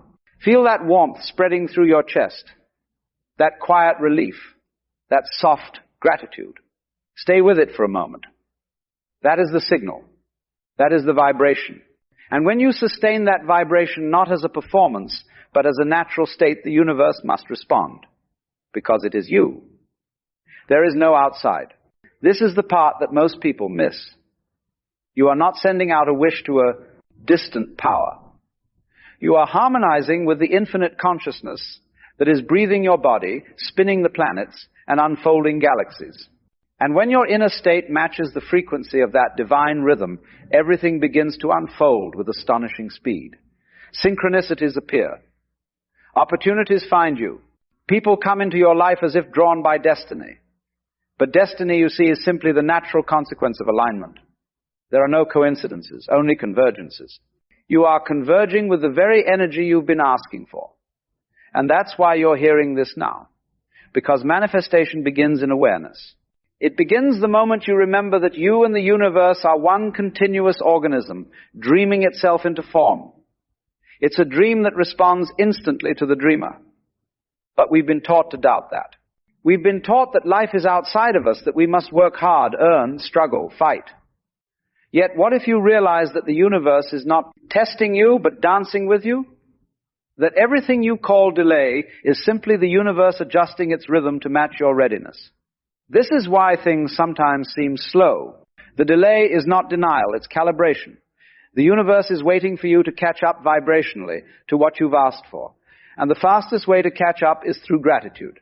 Not the kind of gratitude that you force out of obligation, but the genuine, spontaneous gratitude that arises when you realize that life is already complete. Gratitude dissolves resistance. It bridges the gap between wanting and having. When you are truly grateful, not because of what's coming, but because of what is your entire energetic field shifts instantly. You begin to emit a frequency of enoughness, and reality rushes to reflect that. This is why miracles often happen when people stop trying. It's not because they stop caring. It's because they finally relaxed into trust. They stop standing in the way of their own blessings. So, if you want to manifest something fast, don't chase it. Don't beg for it. Don't question it. Sit in silence and feel it as if it were already yours. Let the emotion of fulfillment fill your body, as though you were watching the final scene of your own movie, knowing that it all worked out perfectly. That feeling that peace is the portal. And once you step into that portal, reality begins to rearrange itself to accommodate your inner knowing. Because energy follows awareness. Always. If your awareness is locked on fear, you feed fear. If it's anchored in gratitude, you amplify abundance. It's that simple. But simplicity is not always easy, because the mind wants to interfere. It wants to analyze, compare, calculate. It whispers, what if it doesn't work? What if I'm not good enough? And so the practice becomes one of quieting that voice, not by fighting it, but by observing it. Notice that voice in your head for what it is, a thought, a ripple on the surface of your consciousness. You don't have to believe it, you don't have to resist it, just watch it. Because the moment you watch the mind, instead of being entangled by it, you rise above it. And from that space of awareness, you become the master of energy. You can redirect your attention to where it truly matters. The feeling of wholeness, the vibration of already having. That's the entire secret of rapid manifestation. Awareness without resistance. You are not becoming powerful. You're remembering that you always were. Let this sink in deeply. The universe is not outside you. It's an extension of your own consciousness. So when you shift your state, the universe cannot help but shift with you. This is why sometimes when people awaken to this truth, their lives transform in what appears to be miraculous ways. They stop worrying about the how and begin to live from the now. And the how takes care of itself. Everything is energy. Everything vibrates. And your vibration, your emotional state, determines which version of reality you experience. So the question is not, how do I get what I want?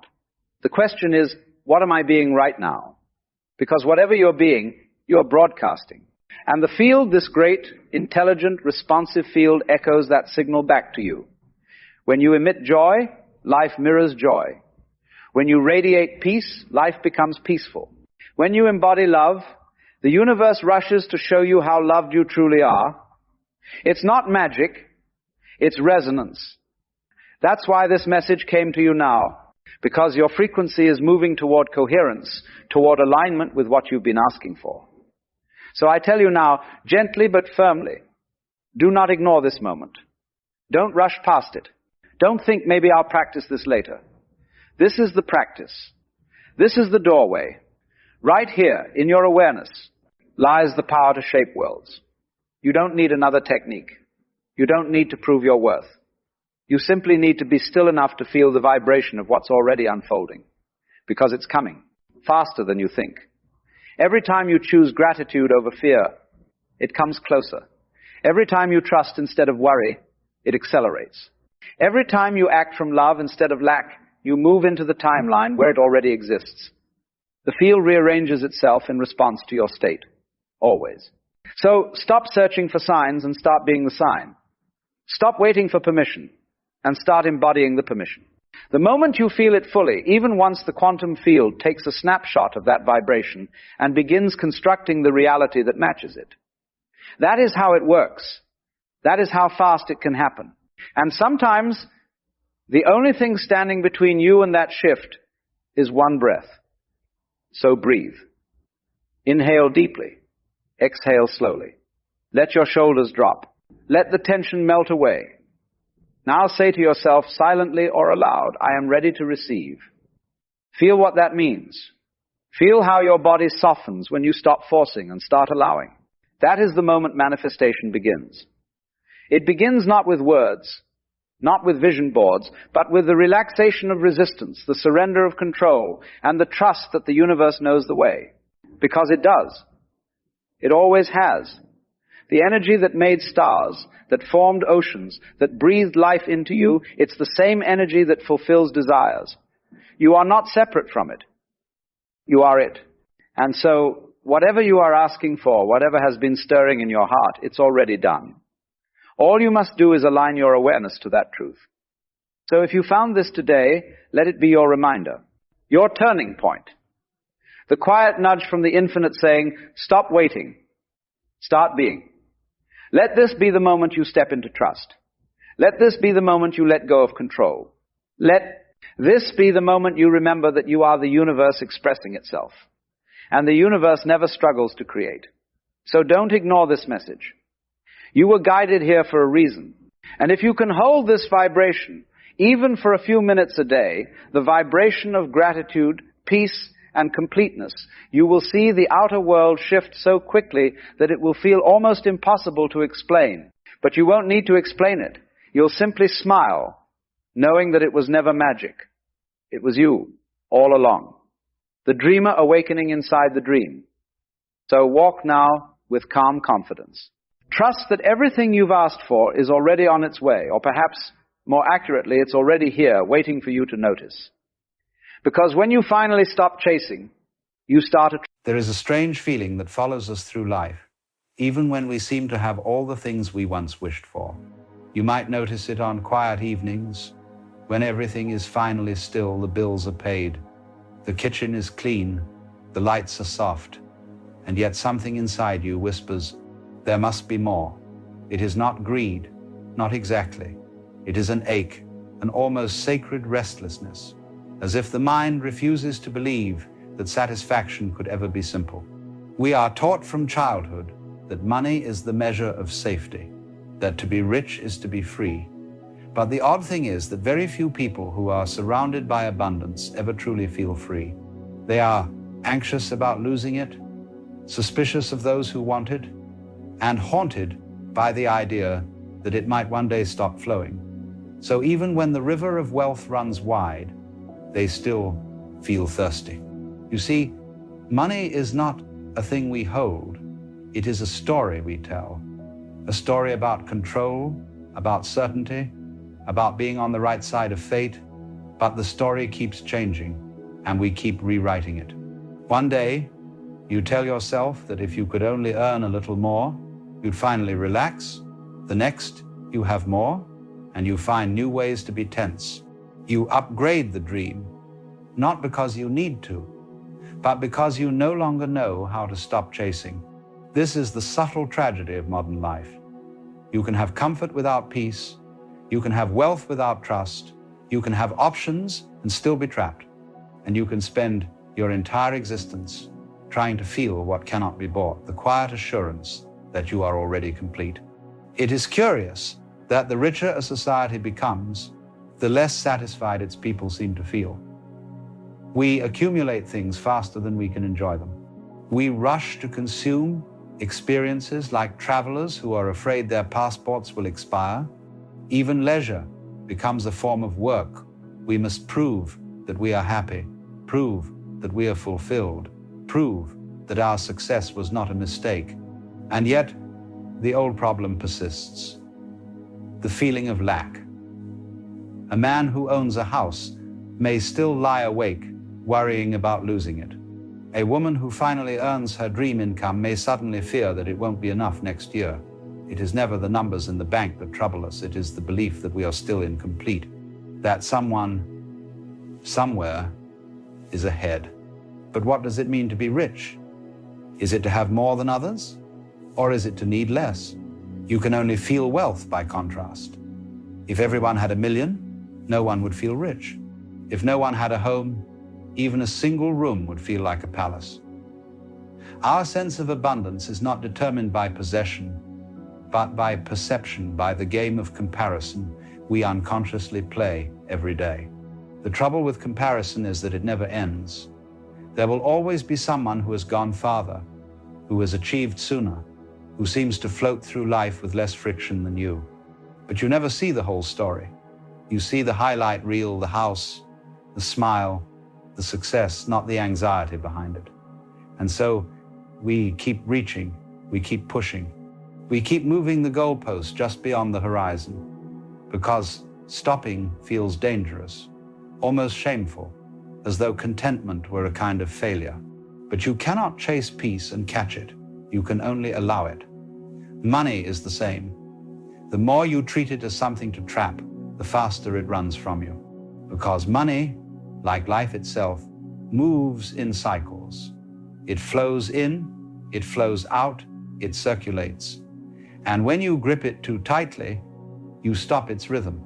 If you truly look, you'll notice that every major financial decision you've ever made was not just about money, it was about what money symbolized. Security, recognition, freedom, love, control. Every purchase, every job, every dream of someday was a coded way of saying, I want to feel safe. But the great paradox is that the moment you tie your safety to something that can fluctuate, you guarantee your insecurity. This is why even wealthy people rarely feel rich. They have built their peace on sand, The market shifts, the company falters, the economy trembles, and the heart trembles with it. But what if you discovered that the sense of richness you're longing for has nothing to do with the balance in your account and everything to do with your relationship to enoughness? Enough is a quiet word. It does not shout like success or sparkle like wealth. It whispers. It says, "You may stop now."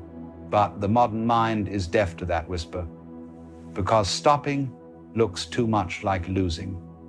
We have confused contentment with complacency.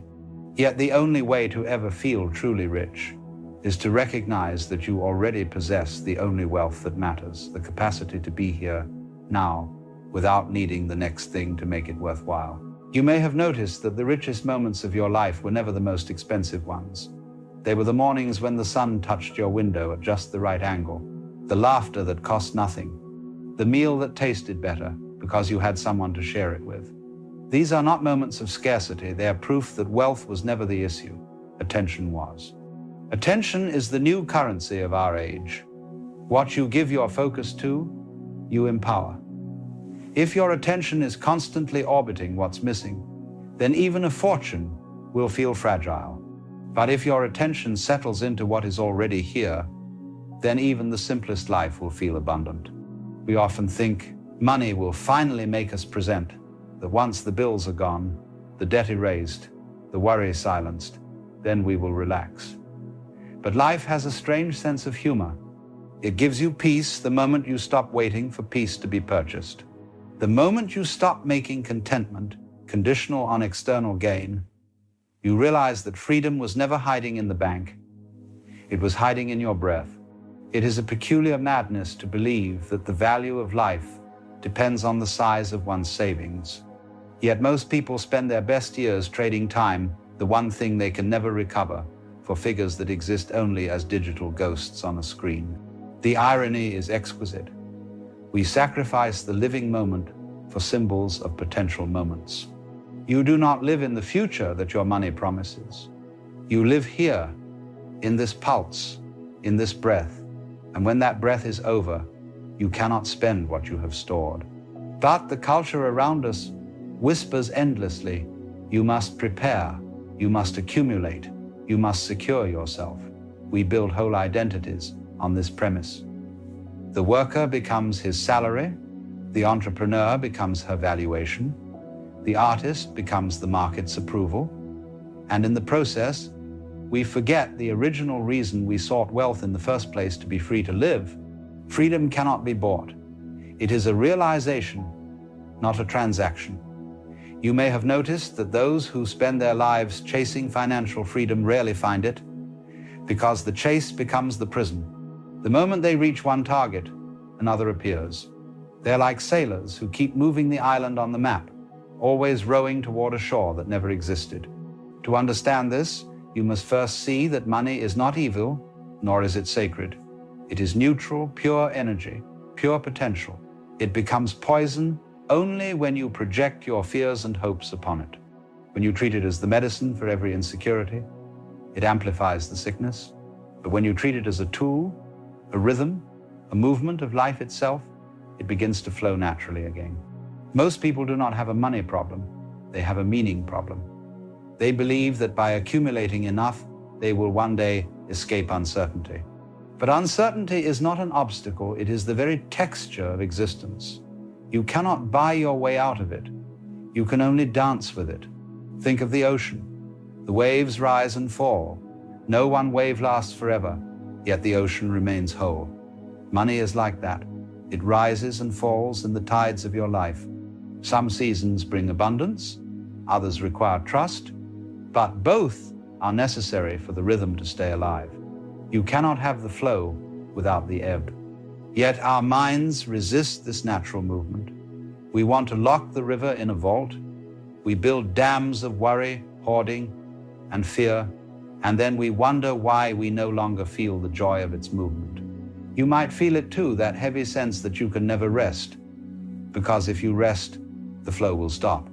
But it doesn't. It only stops when you stop trusting it. There are people who have very little, yet move through life with quiet confidence. Their peace is not because they are ignorant of difficulty, but because they are intimate with it. They have learned that wealth does not guarantee security any more than poverty guarantees despair. What matters is the relationship not between you and your money, but between you and your own sense of enoughness. You may have enough and still feel poor because you have not learned to feel what you already possess. The mind is trained to seek, not to notice. It treats satisfaction as a sign to move the target farther. That is why the feeling of richness cannot arise from what you own. It arises from how deeply you allow yourself to be owned by this present moment. And that is the great secret. You cannot hold wealth, but wealth can hold you when you stop demanding that it make you feel safe. When you stop trying to make money your savior, you begin to see that life has already been carrying you all along. If you look closely, every moment of your life has been financed by something far deeper than currency, the sheer generosity of existence itself. The sunlight that costs nothing, the breath that renews itself, the people who appear when you least expect it. These are not transactions, they are testaments that abundance has always been the ground beneath your feet. The reason you never feel rich is not that you lack something material, but that you have mistaken the symbol of wealth for the experience of it. And until that illusion is seen through, you could fill every account you own and still wake in the night wondering what's missing. So, pause for a moment. Feel the air moving in and out. Notice that it does not charge rent for entry. Notice that the stars still shine whether your stocks go up or down. Notice that life, in its strange and quiet way, has never stopped providing what is essential. Perhaps that is where real richness begins, in remembering that you were never meant to feel rich by having more, but by realizing that you are already part of something that cannot be owned. At some point, we must ask ourselves what it truly means to have enough. The question sounds simple, almost childish, but it hides the key to our deepest confusion. Enough is not a number, it is a relationship. You cannot measure it with a calculator because it depends on something that cannot be counted, the quality of your awareness. You see, life has never been about accumulation. It has always been about participation. When you are fully participating in the dance of existence, wealth is irrelevant. Whether you are sitting in a palace or beneath a tree, the sense of completeness comes from the same place, the unbroken presence of consciousness itself. But when you forget that, when you identify only with the fragments you can own or display, you feel divided from life, and the divided self can never feel rich. Consider for a moment how the idea of money arose.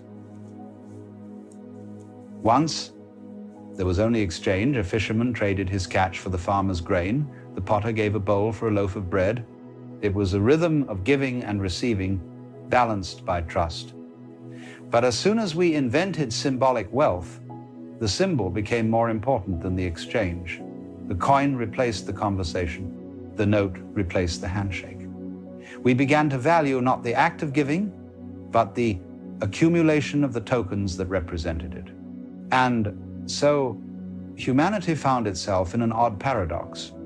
We created money to make life easier, but then made life revolve around money.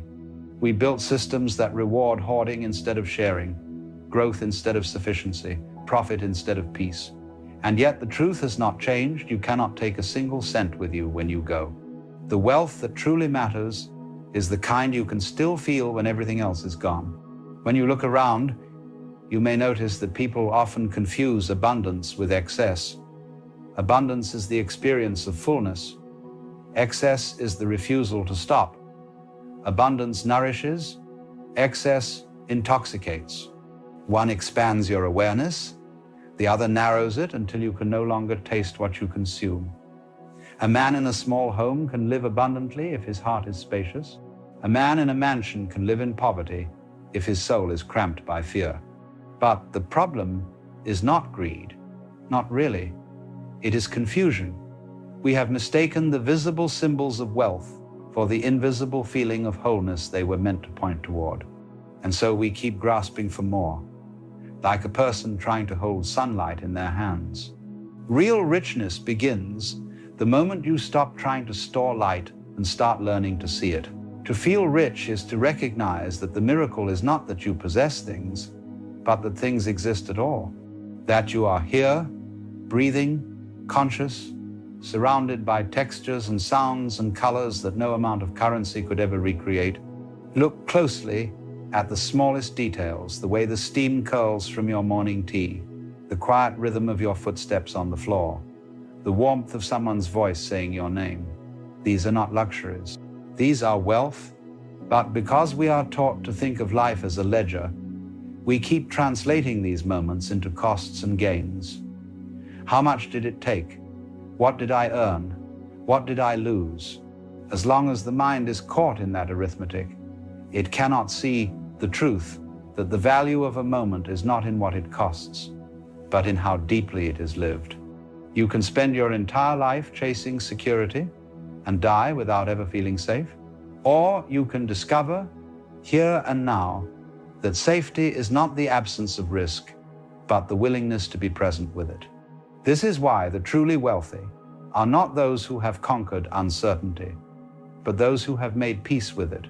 They understand that life is not meant to be controlled, but experienced. The richest people in spirit are not those who hold everything tightly, but those who have learned to let everything go again and again without losing the capacity to trust. There is a freedom that appears only when you no longer demand that the world guarantee you anything. It is the freedom of being able to breathe without bargaining. The freedom of knowing that your worth does not rise and fall with the market or with the approval of others. When you realize this, something subtle shifts. The pursuit of wealth turns inward. You begin to invest, not in possessions, but in perception. You become interested in the quality of your attention, how present you are when you speak, how open you are when you listen, how generous you are when you act. That is the real portfolio of the spirit. You see, all along, life has been offering you dividends of awareness. Every challenge, every failure, every success, all of it has been teaching you how to wake up. But you cannot cash those lessons in a bank. Their value is in their transformation. And so the question is not how to make more, but how to mean more. How to let your actions carry the weight of awareness. How to allow even the simplest gesture, a smile, a meal, a moment of silence, to become a declaration of gratitude for the wealth that is already surrounding you. People often ask, but what about ambition? Should I not strive? Of course you should strive, but know what you are striving for. There is nothing wrong with earning money, creating art, or building a company. What matters is whether your work is an expression of love or a performance of fear. When it comes from love, it expands you. When it comes from fear, it drains you. A man who works from love is not working for security. He is working because he is alive. He moves with the current of life instead of against it. He understands that what he creates is not for possession, but participation. The reward is not the result, but the doing. And when you truly work in that spirit, money ceases to be an obsession and becomes a natural byproduct of energy well spent. It flows to you not as proof of worth, but as a reflection of alignment. The difficulty, of course, is that we are surrounded by noise, a culture built on convincing us that we are always one purchase away from happiness. Every advertisement whispers the same sermon. You are not enough, but we can sell you the missing piece. And because we are tired, uncertain, and hungry for relief, we believe it. We keep feeding a hunger that cannot be satisfied, because it is not physical, it is spiritual. To be spiritually hungry is not wrong. It is the first step toward awakening. But to confuse spiritual hunger with material lack is to wander forever. The moment you understand that what you crave is not more, but meaning, everything changes. You stop trying to fill the silence with noise or the stillness with motion. You begin to see that the discomfort of not enough is simply the invitation to meet yourself more deeply. It is not a curse, but a doorway. The moment you stop running from it, it opens. To feel rich, then, is to return to that inner stillness and find that you have never truly been poor.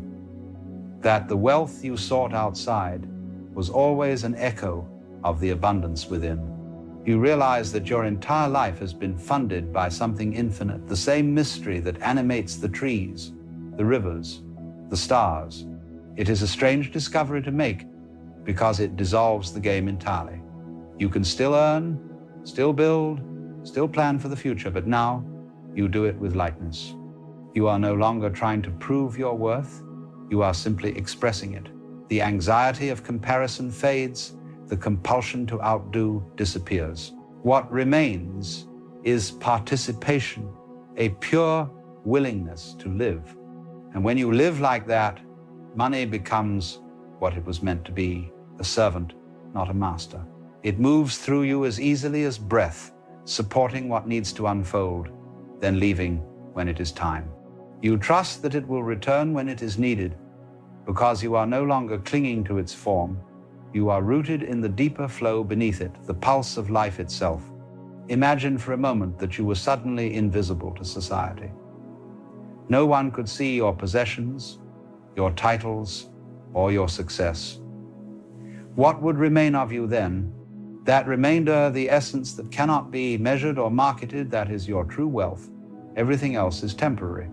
There will come a day when your last transaction is complete, your last ambition satisfied, your last coin spent.